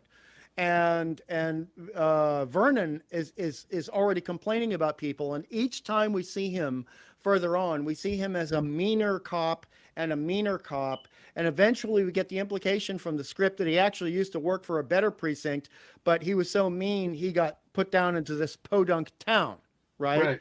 Right. And there are two things to remember about John Vernon, and these are in jokes for the film that some people may not know. I'm sure there are going to be five people in the chat who know it. Number one, he was one of the butt heads in Animal House. He was the dean of the university, and that's how I encountered him first. And number two, later on, I saw one of the Dirty Harry films, and he played a law enforcement official in one of the Dirty Harry films. And here he is playing basically Dirty Harry, but in the wrong way in this movie. And that's like two Easter eggs in one. Two Easter eggs in one. It's brilliant. And he's ignoring all these calls about people coming from people saying, "My God, there's a clown on my lawn. It's trying to get into the house." And you can hear a little bit of it over the phone. And he's basically treating it like a joke, saying, "I'm not going to let you people mess with me. You want to run me out of town. You want to drag me down. You want to stress me out. That's not going to happen." And he uses the F word Yeah. twice in the film. Which was Uh, big for 1988, though. Very big, and Yes. it's the only thing that nearly got this film an R rating. But if you only used it twice, you could escape that. Um, and then you have him, speaking to other cops over the intercom system, over the cop radio system, and he's not buying it either, and it's making him more angry and more resentful of everyone, particularly the young people, which again goes back to Invasion of the Saucer Men and goes back to the original Blob film. So it's like all of these references that fold in on each other. But the thing about the Chiodos that I thought was great, and I wrote this in my note, is that they let John Vernon chew the scenery and be really creative with it versus making him be like a typical cheesy cop character in a B grade horror film. They let him actually be the actor that he really They let is. you mean like kind of letting him freelance, like letting him just kind of ad Yeah, lib sort of. I would say cutting him loose. They Well, basically, that they isn't cut that the similar to what they did with Arlie Ermy and Full Metal Jacket, where they just yes, let him yes. forget the script, be natural. Great reference. Great reference. And so there are ways that he actually says certain lines that you wouldn't get from anyone else under any other circumstances. Hmm. Like when he's still not believing, he's still not understanding that the clowns are a non-terrestrial influence, shall we say. And the clown comes in, the clown is messing with him in his own office. And the way he slowly gets up from that desk and circles around, and he wants to do horrible things to that clown in lockup because I he's still thinking yeah. that's a human person in a costume. And when he's like handcuffing the clown's hands behind his back, Yeah. and the look on his face, I mean, you almost think, oh my God, there's going to be a baton bashing here in about 5 minutes. There were two lines that he said in there. One of them I wrote down. It's like the whoop de god or damn de doo. What do we have here? And the way he delivered it was so kind of mocking, laughing, really naturally funny. But the other But one was when they got down in the jail cell, the two hoodlums were in there, and he bashed the clown in the back of the head, and the head spun around looking at him. You could yes, see the look in terror, like the oh shit moment in his eyes, but still he was defiant. He's like, I don't know, just the way he delivered it, you're gonna pay, you're gonna suffer tonight. Yes. It was very intense, very dark scene right there. And there had Which, been a tradition in American television films and other exploitation films of someone innocent being taken in by bad cops and having horrible things done to them, right? mhm, There are at least 7 movies. So that was another sort of Chiodo Easter egg where they're taking, an innocent person being badly done by a bad cop, and then they're turning that on their head, whereas the bad cop has made the mistake of choosing the wrong victim, the absolute wrong victim. hello, lovely Sherry. Hello, we love you, Cherie. It's so wonderful to see you. Absolutely, great to see you tonight. Thanks for I hanging hope out Cherie loves here. this film. I hope Cherie Yes. loves this film. What's that? I said, I hope lovely Cherie has seen this film and loves it. Oh, have you seen this, lovely Sherry? I should have run a poll tonight, but hey, anyway. But yes, it's great to have all y'all here tonight. But yes, if you've seen it, feel free to throw some thoughts in with what you've got. We're talking about the scene in the jail with John Vernon. But I tell you what, so we, like I had mentioned, the scene at he went to lock the clown up, and then he Yes. slams the jail cell. But then the clown comes up with this little thing that goes out, and basically we see the end of Officer Mooney right there. It's a party whistle that becomes a Yeah, hand and wraps around his throat and yeah, then drags his face so hard into the yeah, bars that you can yeah. tell brain damage has occurred. Bye bye, Vernon. Right. So the next time we see him, Dave's coming back to the the the the police, the jail, the sheriff's office, and and you really, all I can say is the Officer Mooney is now the dummy of a ventriloquist act. The Well, roles listen. have been reversed. I hate to do this, but I beg your indulgence. Yes, please go ahead. You're the expert. I love hearing you talk tonight. Go The ahead. lead up to it is fantastic. So first off, Yes. all the lights are off in Hmm. in the police precinct. That does not happen. They never turn the lights off. That Right. never happens. That only happens during a power blackout. The second thing is, as he looks at the floor with a flashlight, and you see these big clown footprints, which exactly match the way that the Chiodas were so attentive to detail, the way the clown came in to meet Vernon a couple of scenes back. Hmm. And so you see these feet leading towards the door, these footprints leading towards the door. He opens them up. And as he's walking through towards the jail cells, he's noticing but not noticing these footprints are also on the walls, implying they go up to the ceiling, showing the alienness of the clowns. This thing has been walking on the walls since we last saw it. Hmm.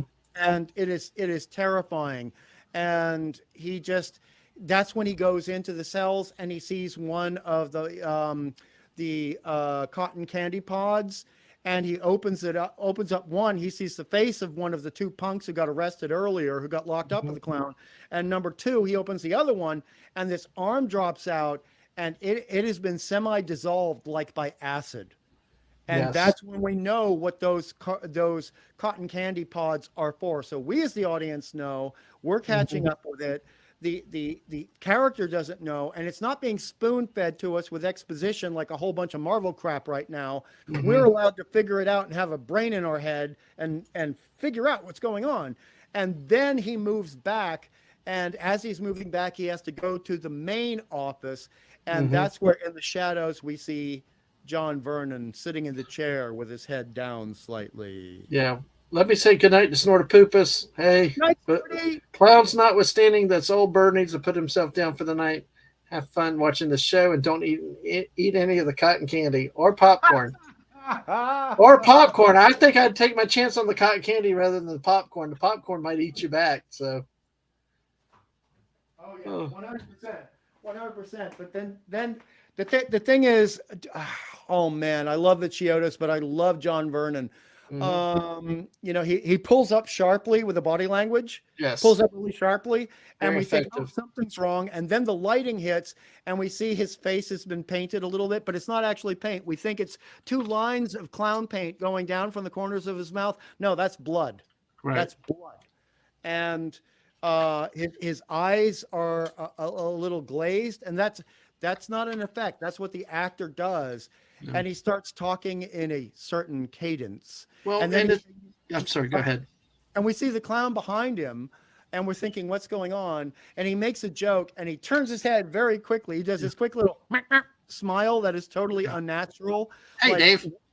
Yeah. a totally unnatural Yes. smile. And he looks at the clown, and he looks back, and the head is very sharp. And we're thinking, what's happening? But foreshadowing, you know what we had before this? We had the puppet booth sequence. So Yes. this scene that we're talking about now was set up by a previous scene. Yes.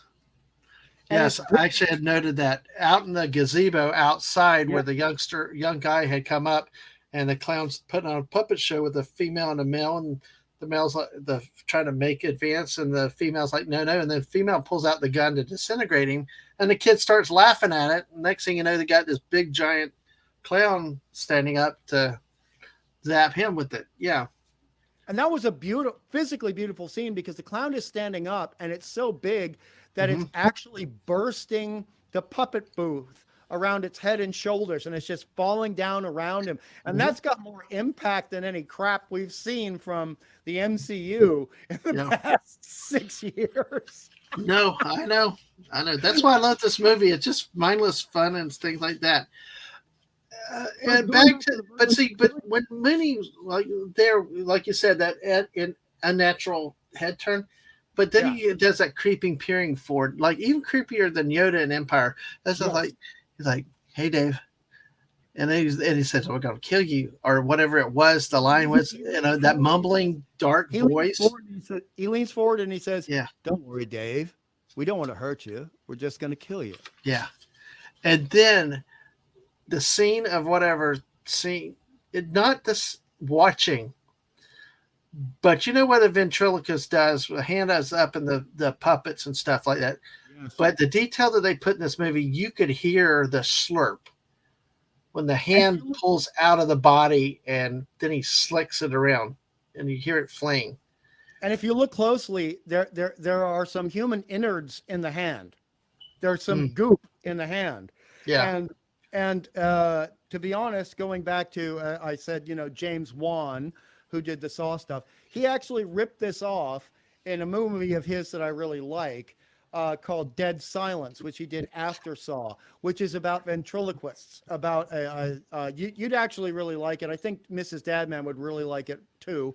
A very Hammer horror 1960s style horror movie done in the early 2000s, where they actually have one of the bad characters similar to Mooney, but not a cop.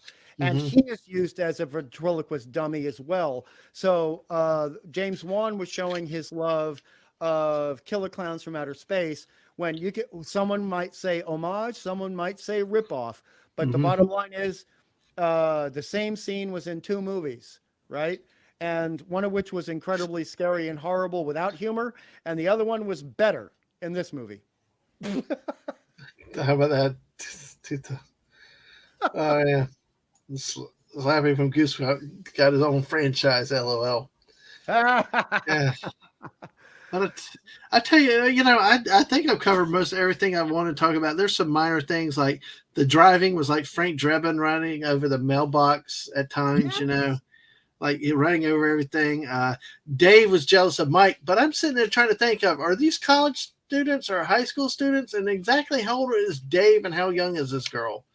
Because if Dave's been through the police academy and all, I have no idea, but I mean, technically speaking, if Dave is a real cop, he'd have to be no younger than say 22, 23.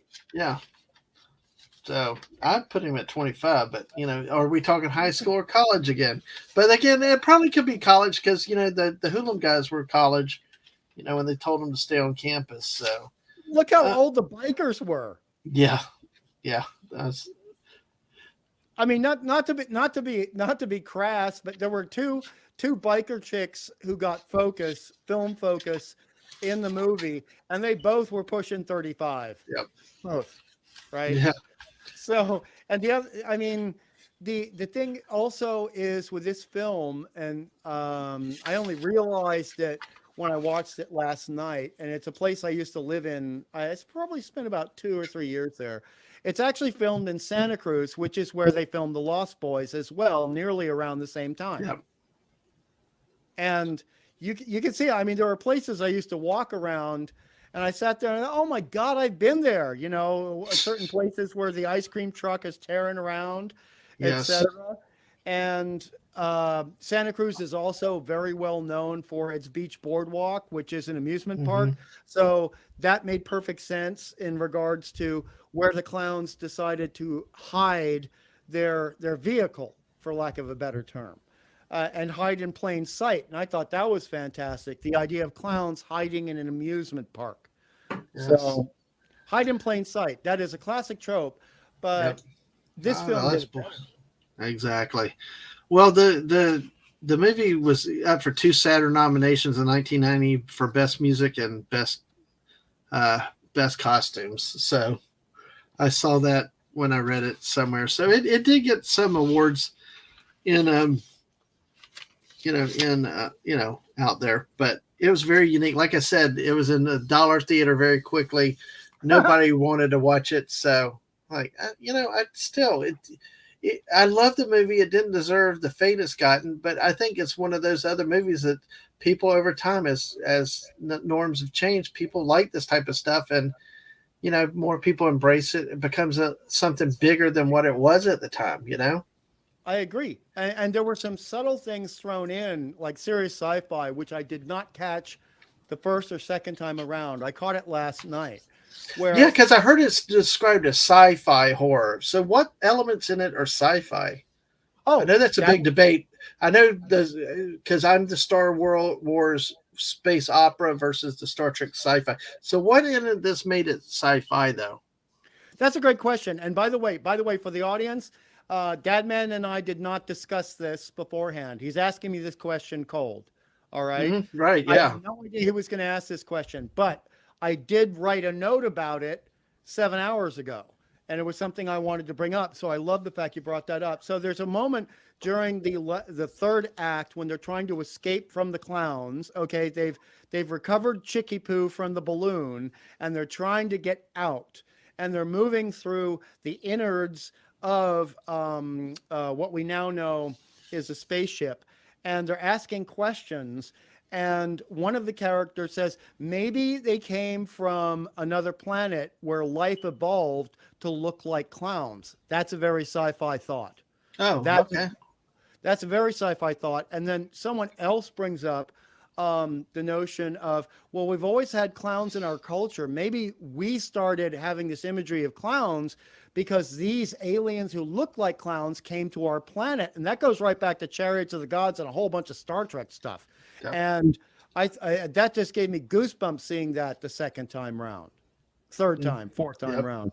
So there is some significant sci-fi in it, which would qualify it as a sci-fi film. Yes. Okay.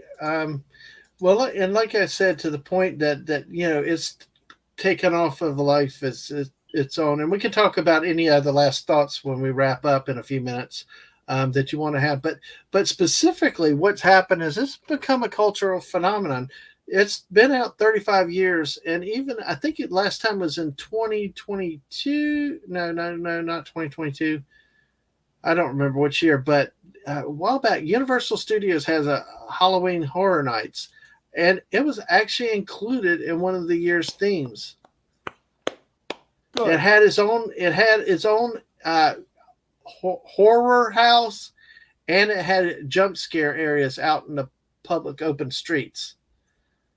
So Good. this is a tribute, the staying power of a movie that was just written off as nothing when it was back then. And Mr. Angel said, in its time, it was a niche cult movie. It's being rediscovered nowadays. I think modern audiences badly need movies like this. And I absolutely agree because it's got your sci-fi. It's got the dramatic effects like we were talking about. Folks, if you've not seen this movie, go watch it. It's not gory like the Saw and the other No. type movies. It's not. It truly isn't. But if you want intensity, if you want foreboding, if you want those spine tingling thrills, this has got it because it does. It is so silly. You know, it's a silly movie, but when it gets serious, it gets kind of serious, and you Yes. start it gets shaky. And to back you up, just to extend your point, it knows it has what I call precise timing in editing and screenwriting, where they know exactly how long to do the funny thing. Then they move into the setup for something serious. Music, Then something music serious happens. also. The Pardon? music, they were so effective using music too. Yes, And and so many the street parade, all kinds of the gel with the Mooney, just amazing. also the music change when the Gargantua clown comes in. Yes, yes, exactly. And it was all subtle and it was all original music. And generally, I don't like synth music, but the fact is, number one, it was the 80s, but number two, that really worked. I don't think the film would have worked as well if they were using real horns, real strings, real instruments. I think that would have actually dragged down the whole Hmm. overall enjoyment of the film and the feeling of it. Yep. And the other thing I want to mention is, unlike so many films of today, particularly independent horror films or sci-fi films, where they waste so much time on talking heads and, as Raquel says, crying in hallways and all this other crap. There's not a second of screen time wasted in this film. You cannot take your head. You can't get up to go to the bathroom in this film, Hmm. right? You basically, if you need to pee, you better rent it. All right, watching it in the theater, you're going to miss something. And you're talking about Raquel Briggs, right? Yes, Just making sure because we got another Raquel out in the chat tonight. I'm sure she'd agree too. But Okay. the thing is that you don't want to mix space opera with space Oprah Winfrey. You don't want to do Right. that. Exactly. And I mean, you can have romance without it being weepy, waily. Oh, my Yeah. husband left me for another woman. Which this was. This was. It was awkward, but it was kind of like, okay, there it's kind of happened. But hey, well, And when see here. the Terenzi brothers come back, right? Uh-huh. There's this great moment when we realize they're alive, and they pop up, right? Hmm. And they've got the big clown kiss marks all over their face because there was that scene Yes. when they fell into the pit, and there were two horny female clowns right there. And so we're thinking, oh my God, Yes. is there going to be death by snoo snoo for the Terenzi brothers? Well, And they, hey, if you got to go, why not? Especially those guys deserved it. So it we will, mentioned another Raquel. I just didn't want anybody to get confused. Raquel. I was like, yeah. what? But they But had that. yeah. I mean, that's see, what modern films forget too is, if you have a setup, you have to have a payoff. So if you set Right. something up, you got to pay it off at the end. So we can see that they did finally have a good girlfriend moment, even Yeah. with if it had to be with extraterrestrial cannibalistic clowns. Well, they didn't eat them in that sense. They just kind of kissed them and left makeup spots on them. And they got big boobs, because they were big boobs. Oh, which is another great line when they fell into the balls there, Yeah. and they weren't scared. They just looked up.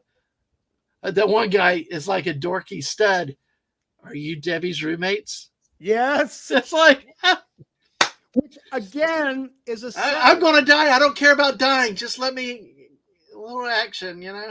But Hey, that's the way they got lured into helping in the first place. I'll introduce you to Debbie's roommates, and yes, one of them says, exactly. are they stacked or something like that? The guy's like, yeah, sure, they're stacked, just to get them to help. And so who do they end up meeting? A stacked clown who they mistake for Debbie's roommates. It's great. That's awesome.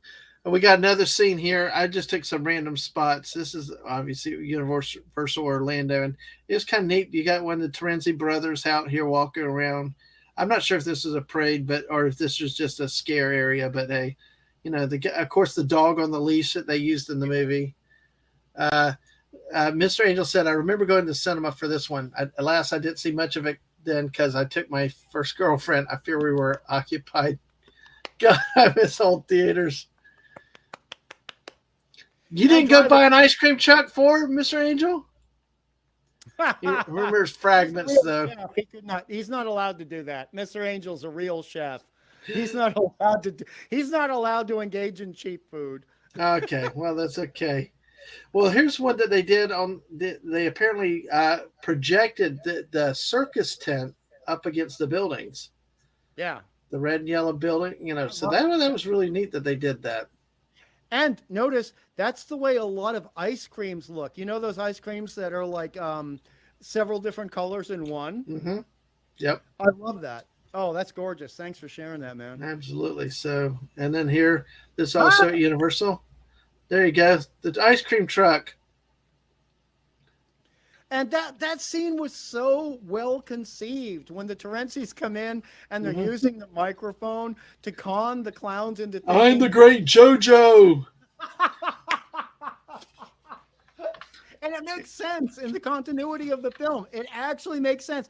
And that's what makes sense. And why does the Gargantua clown come in? Because someone's stealing his thunder and lying to his minions. And it's like, no, Yes. no, no, no, no, no, no. You aren't the great anything. I'm coming in and I'm going to eat you all. Yep.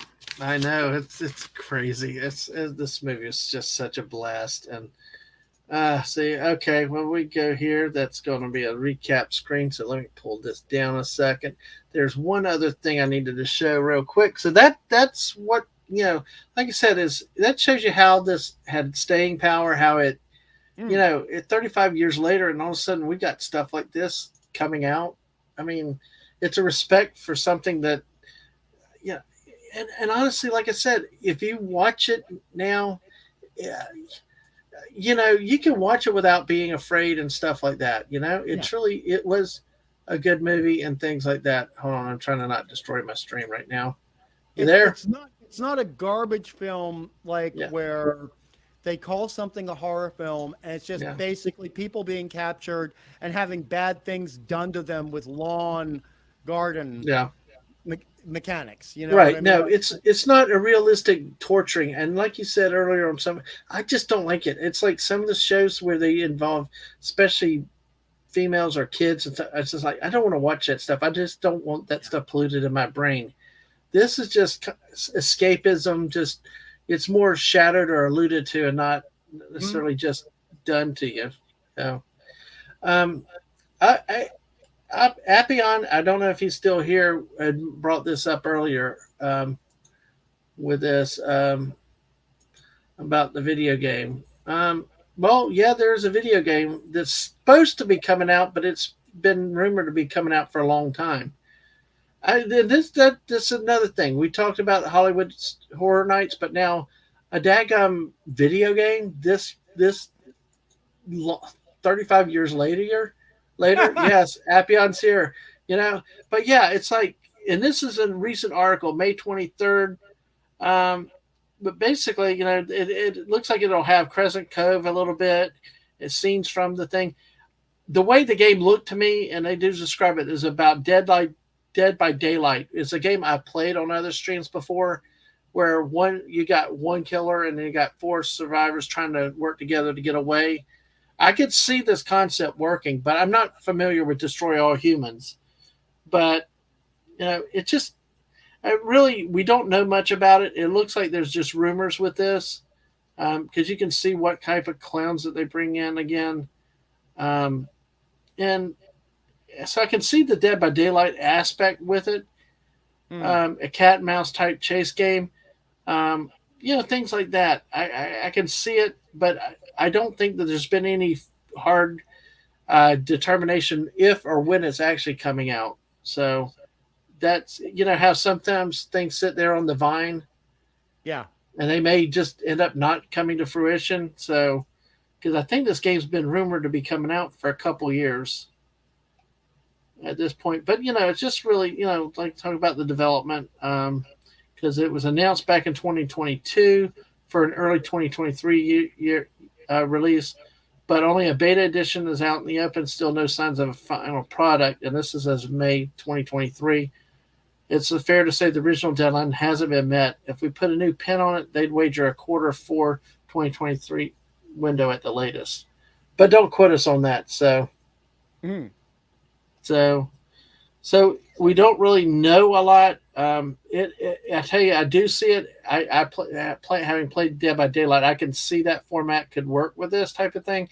You just have a killer coming after everybody that's dressed up as a clown. So, but the whole point is they're going to bring back Crescent Cove, use the clowns, kind of use the theme. And back to my big point, really, with this article, it's not so much don't really have much we can say for sure about the gaming. A lot of it's just as subjective. It's a beta test right now, but the bigger point is, to me, it's like a salute to a franchise that has just grown over the years.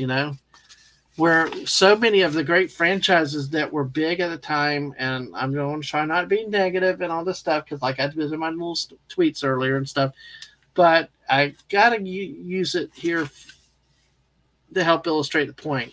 Our Indiana Jones, our Star Wars, the franchises that have been great that seem to be really be falling off and decaying, and now are being done in ways that they're timed. That they're not forever. That they've become dated. I mean, this thing is sitting here growing, if anything. Right, and if you look at it too, going to what you're saying, a lot of the stuff that you just mentioned that we really liked, the original Star Wars films, for me there are only three. I apologize. The first three Indiana Jones films, although I'm forgiving of the Crystal Skulls film, the thing is, these films did not rely on things that other people now think are mandatory, like swearing, a grotesque gore, or showing boobages or bunsies in a G string. And that was something about Killer Clowns from Outer Space. I mean, at this point in history, when horror films were being made, comedy and horror films, etc., there was always going to be some nudity and some very coarse language and something gross. And this film doesn't have one split second of nudity. It's got almost Mm-hmm. no swearing, and the gore, for lack of a better term, is very, very minimal. It's relying on the stories, it's relying on the direction, it's relying on the cinematography, it's relying on the art of making things for the screen, and we love it. We don't need the boobages. Mm-hmm. Whereas even Halloween, as much as I love it, the first Halloween film by John Carpenter, Mm-hmm. we have two major boobages scenes in that film. Two. People forget there are two. There's the beginning in the uncut version with the sister, and then later on in the film we have another boobages, and there's also a booty scene with a character, an actress, which isn't nude, but there's still a fair amount for 1978-79 sexual content there, visually speaking. Mm-hmm. And with the first Friday the 13th film, same thing. A lot of horror films, same thing. Everything that was like Reanimator, okay, same thing. This film decided, the Chiodo brothers decided, we don't need to do that. And I really respect them for that. Yeah, exactly. I mean, it was definitely different I mean, and good to see there. with the first Star Wars film, we or any of the first three Star Wars films, we did not need to see a butt shot of Leia or Han Solo use the F word or the S word. We didn't need that. Mm-hmm.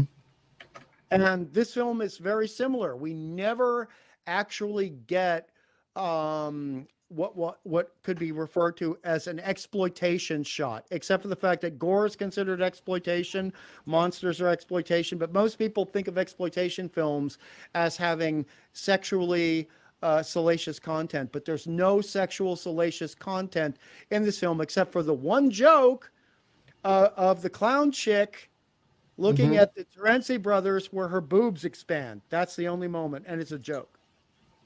Yeah, exactly. But it's within the context that had been set up for that payoff. These guys are hormonal obsessed, and so it's all that. It was set up though, and Lefty Star has to go. Bye bye. Sorry. Said I'm the only one who loved this morning. Hey, we love. Exactly. Hopefully the game does come out, and thanks for coming and staying so long. Great, good to see you again. Hope to see you again soon. And who knows, maybe if the game comes out, maybe I'll try to kick a tire on it if it's for in my systems that I do use. So, Mm, well, we've pretty much kicked it all around. We talked about how it's becoming still culturally relevant and looked back yes. fondly by a lot of people. But is there anything else you want to talk about or that we may not have covered yet? Um, All I would say in closing is I think if youngins, by youngins I mean the Zoomers, that means anyone under the age of 23 at this point, Mm-hmm. right?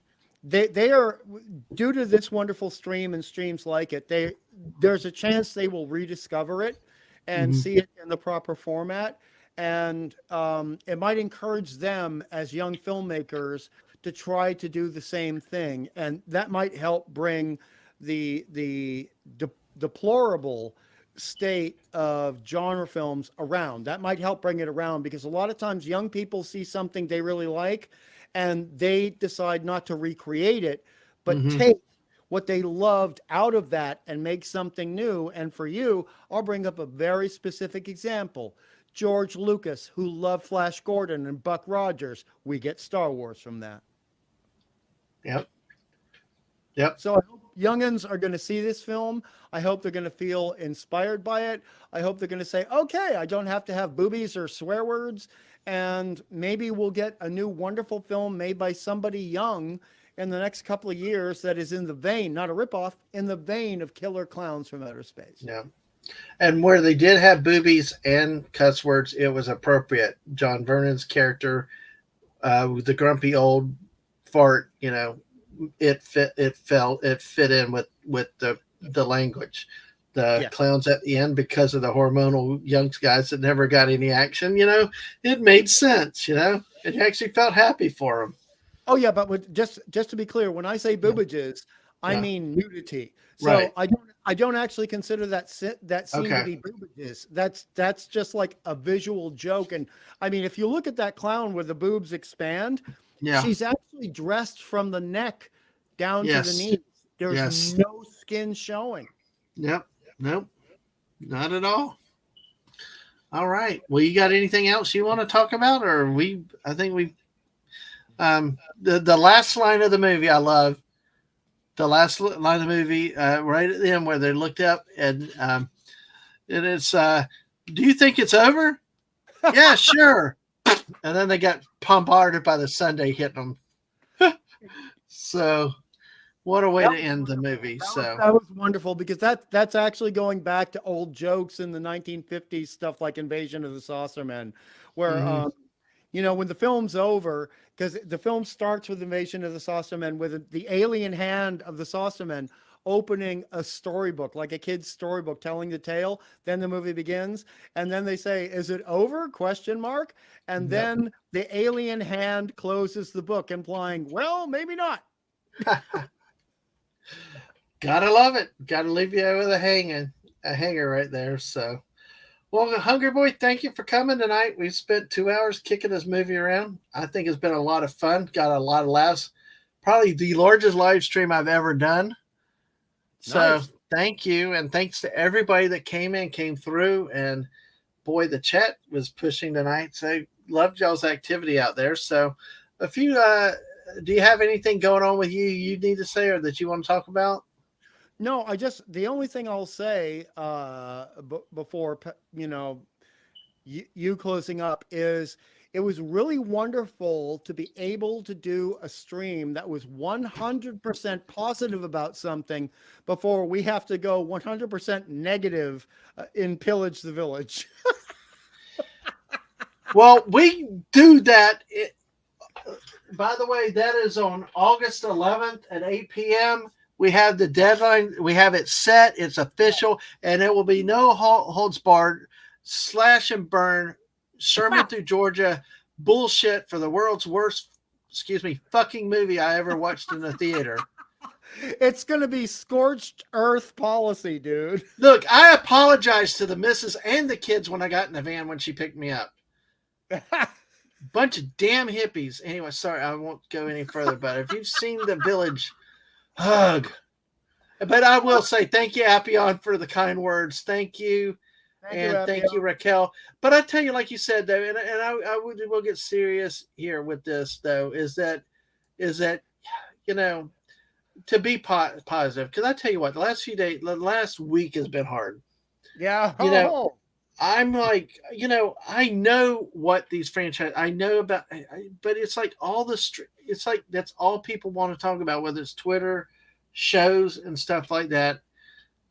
I just want to enjoy something. You Yeah. know, let's be positive. Let's have some fun and laughs and stuff like that. Not, I mean, why are we surprised anything about what the mouse does? Why do we think that somebody's going to lose a job when they have an actor? I mean, why are we worried about and all this stuff? And even if things change, what difference does it make at this point? I'm kind of tired of crying. I mean, there are times I'll have those debates. You know, Mm, I'm not saying that not have it, but it just seems like it's all the time now, and that yeah. seems to be where all of our focus is. When we're losing the joy of life and the joy of the art, something like this that really, if you don't slow down and think about it, you don't appreciate a movie like this for what it gives you and for what it means. Oh, right on. Right And on. yeah, No, so keep going, please. Keep going. yeah, I kind of got overwhelmed lately, and I'm just tired of the negativity. And at least this thing, when you do your own channel, you can do what the hell you want to, and you can break the mold. And I got the mic, as somebody said.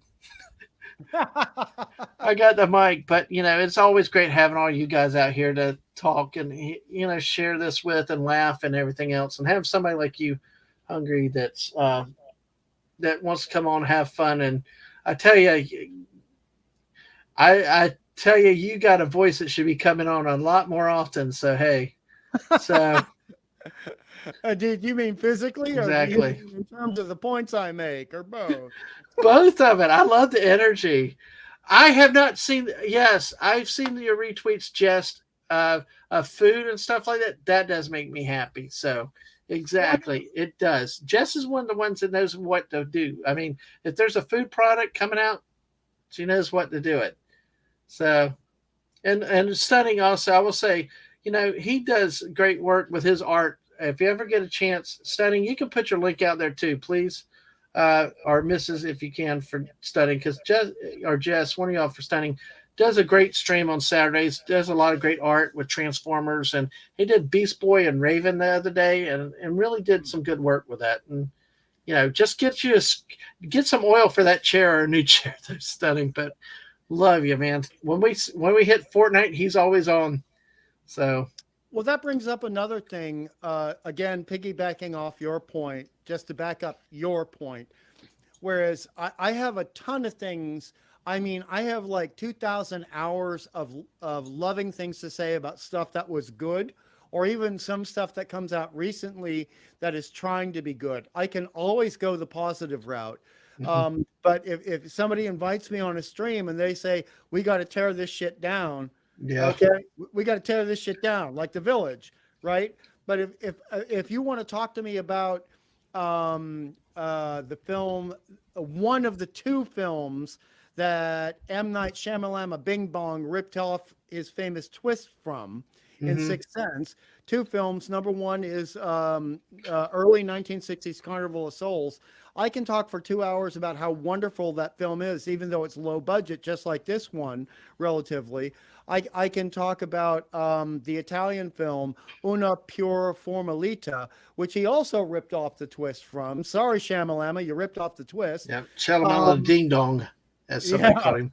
and I got no problem raving about those films. I can talk about I Invasion agree. of the Saucer Men. I can talk Yeah. about old Doctor Who. I Well, can talk see, about the first Star and Wars. that's the I thing can, is, though, I think that you're talking about things that are different, that they're new. That you're talking about something.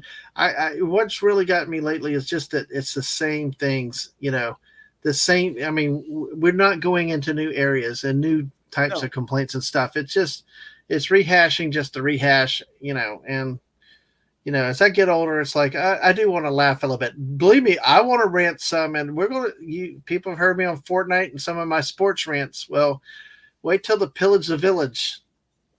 It's it's gonna gonna be be a long merciless. stream. Gonna be a long stream, bro. Gonna be a long stream. Exactly. I'll be. But hey, if we got great people out here with us, we'll have a great time, and we will definitely have a lot of fun. So, Hungry We, Boy, we, thank you so much. but I'm we don't want to sound like people who only bitch about shit, because yes, look at what we talked exactly. about tonight. Exactly. And I tell you what, that's why I'm glad we got up to, at least according to what this said, about 24, 25 people. And it's Mm, nice to see people turn out for something nice. We still got 13 here now.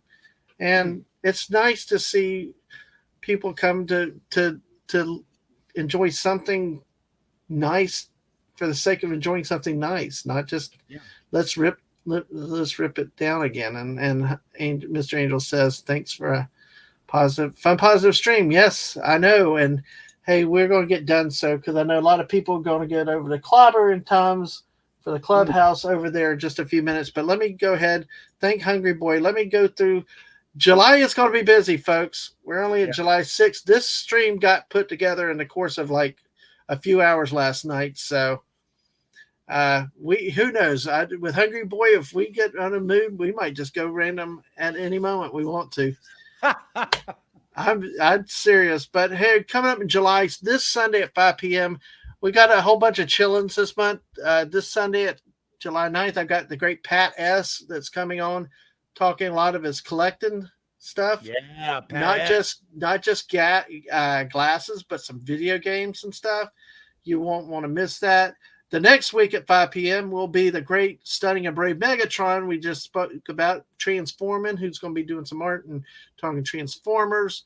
On the 19th, a Wednesday night at 8 p.m., we'll have Cooking with Eric O'Sullivan. He's a chef out of Boston. If you might be familiar with him on Twitter, great damn food. The clam chowder, the steak sandwich, everything looks good he makes. So, and just a recent addition to the lineup, July 22nd. It'll be on a Saturday, a different day, 5 p.m. We'll be chilling with Gary Cassell, uh, with artist illustrator, over at Pop Culture Minefield. Mm. So we're going to wing it, see where we go, and have some fun talking. We might talk some In the Mouth of Madness, some Oh, I war love that stories. movie. I Who love knows that what? movie. What's that? I love that movie. That's one of my 5 favorite John In the Carpenter Mouth movies. of Madness. Yeah. Oh, and hey, Raquel's over on the Twitch side. Hey, thank you. And Mr. Angel says, "Cooking show, count me in." Well, you won't want to miss that. He's got great food, but I tell you what, that's when I knew I was outclassed. The first movie we went and saw was a Goofy movie, I think, and then my wife, who's a girl, well, not even a girlfriend at the time. At that point, she was like, "Keep your damn hand off me," It's like I wasn't even at first base that time. It's like, and she, yeah, it's like that was our first date movie. It's like, what you doing? What you doing? I was like, I thought had earned some street cred, but nope. But I knew right then she had a great taste of movie because she picked that movie, and for 27 years I picked the. Yeah, it was. But see, yeah, the Goofy movie was first because you. The Goofy movie was first because she would not let me pick her up. She insisted I had to drive separately, and then we Oh, went and ate at Denny's. So she didn't trust me. I So love this. I I love know. it. I mean, it's like indie. It's like the third indie movie. You chose wisely. Yes, yes, But then again, yes. it's Mrs. Dadman. She chose you. Let's face it. Yeah, I know. I mean, I was like, I had to, I wouldn't take no for an answer, but she finally gave in, but it was so, but I knew then she had a great taste of because ever since then I picked sucky movies. She always picks the good movies, and I'm the one that picked The Village. At least she Oh had the sense not no! to watch it in the theater. So Oh no! She forgave you. yes, yeah, yeah, she knew about my gas. Oh, we got some great funny stories with how we met and all that other stuff. I think we talked some on our anniversary stuff, but yeah, it's it's just hilarious. So, I always thought she was so opposite of my mother, but then it turned out she was just like my mother in some ways. It was kind of funny.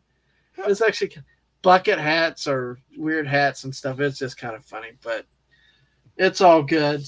So, all right. I just That's a great note. so That's a great happy note to stop on, though, dude. The what's great that? geek romance. What's that?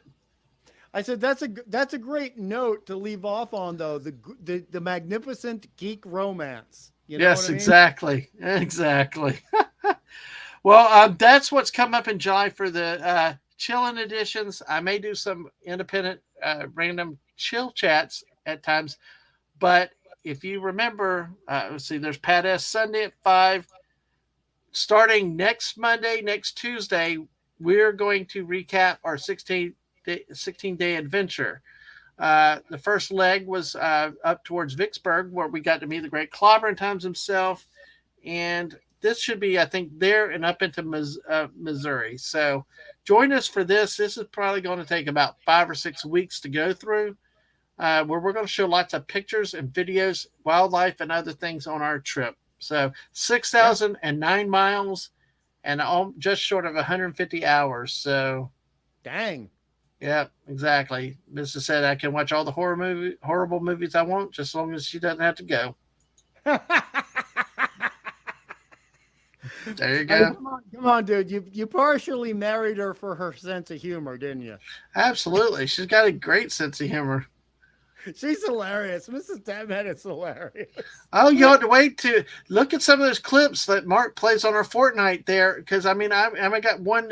I got knocked out by the opponents, and then there they are. She chimed up right perfect time. It was hilarious. So if you want to hear more of Mrs. Deadman, join us for this. It'll be fun and adventure. Next Wednesday night, I got a special gaming stream with a great Culture Casino and Lorena Creole. Oh, Lorena. Do the not high miss this, guys. road. If please join us for this. The missus and I will play with both of them. Who knows what'll happen? Join us for a good time. We'll have fun with this. And yes, this link here just posted. This is what you want to go see. The clip I just mentioned. So, and then you have a perfect relationship and understanding and laughing. Yes, exactly. I'm always right when she lets me be right. So, but definitely hit us up for next Wednesday night. I've been looking forward to this for a long time. I played on Lorena's channel a few times. Culture will be the first time playing with us. So, hey, definitely come hang out with that for us. And on August 19th, it will be 1 year since my first stream. Oh, fantastic. Oh, So that's going to be a party. I'll be sending a few invites out. And Hungry, I'm sure I'll be sending you an invite if you can make it for a few minutes. Oh, please do. Please do. Exactly. So we'll celebrate 1 year of streaming on August 19th and go back and look at that very first stream, which was very awkward. But hey, you just get going and keep going. So, all right. That's what's coming up, folks. But hey, really important event tomorrow night, folks. And I would love to have as many of y'all tune in tomorrow night, because we're going to do a Fortnite tomorrow night, but a very special Fortnite. You know why, Hungry? No. Happy birthday to Jess. Oh. In 2 hours East Coast time and about 3 hours Central time. We're going to have a Fortnite birthday celebration with Jess, SBD Girl, tomorrow night. So come and join us. Wish Jess a happy birthday. Let's have some fun. Mega, you have got to be nice to the pink unicorn. You cannot destroy him in the game this time if you're around. But hey. So join us for that. Wish Jess a happy birthday. Come through the chats. And Jess, thank you for all you've done and a great support, and for all the work you do around here, and for putting those links too, and all the mods. All the mods have done a great job, because I can't live without you guys, because y'all keep me out of trouble, especially with the Fortnite streams, though. Those are the ones where it can get a lot dicier with the bots and stuff. Oh, yeah. And underage kids coming through and stuff. It gets trickier, and they sometimes try to get you to say the wrong things too. So definitely need to have mods for that. So, and then Stunning says no promises about leaving the unicorn alone. Mr. Angel says happy birthday, plenty of cakes and stuff. No promises. Yeah, right. And Raquel says happy birthday. You can take care of Remedy. Leave your hand off my unicorn. So, and the missus is like, Remedy. Okay. Well, folks, that's all we have. But definitely join us tomorrow night. Jess, thank you again. Happy birthday. And as always, you can find the streams replayed on youtube.com, twitch.tv, dadmanwalking55. Follow me on Twitter to get the most up-to-date information, or when I decide to go live at a moment's notice. Twitter's the best way to do it in case you don't get the notifications on the YouTube side or the Twitch side. But make sure you sign up for those notifications so that you do know when we're live. So, with that, we've been at 2 hours and a little bit hungry. I appreciate your time tonight. And everybody, I hope y'all have a great night, great evening, and we hope to see you tomorrow night uh, for our Fortnite stream. And, you know, uh, again, Hungry Boy, it's an honor and privilege to get to talk to you and hang out. Dude, it was an honor and privilege to talk to someone like you who actually understands why this film was made and who appreciates it in the way it should be appreciated. So I thank you. Well, it's nice to have somebody that feels the same way that wants to come public and talk about it too. That's always, always, always good. Oh, by the way, Mrs. is going to save the wishes for tomorrow. Aww. Mr. Angel is saying, see you at Clobby's. Good night, all. Yeah. I don't blame you, Mr. Angel, but you find a way to figure out what's going on when it's going on with your Discord and all. So you keep doing what you're doing it because it's working. And go check out this link, Stunning and Brave. This is that link where he clipped it about him destroying my unicorn the other night. Ah. Evil guy. Evil guy with friends like that. Who needs enemas, right? So, on that note, folks, y'all have a wonderful night. See you tomorrow night and have a good time. We'll catch you later. Bye, all. Sweet dreams.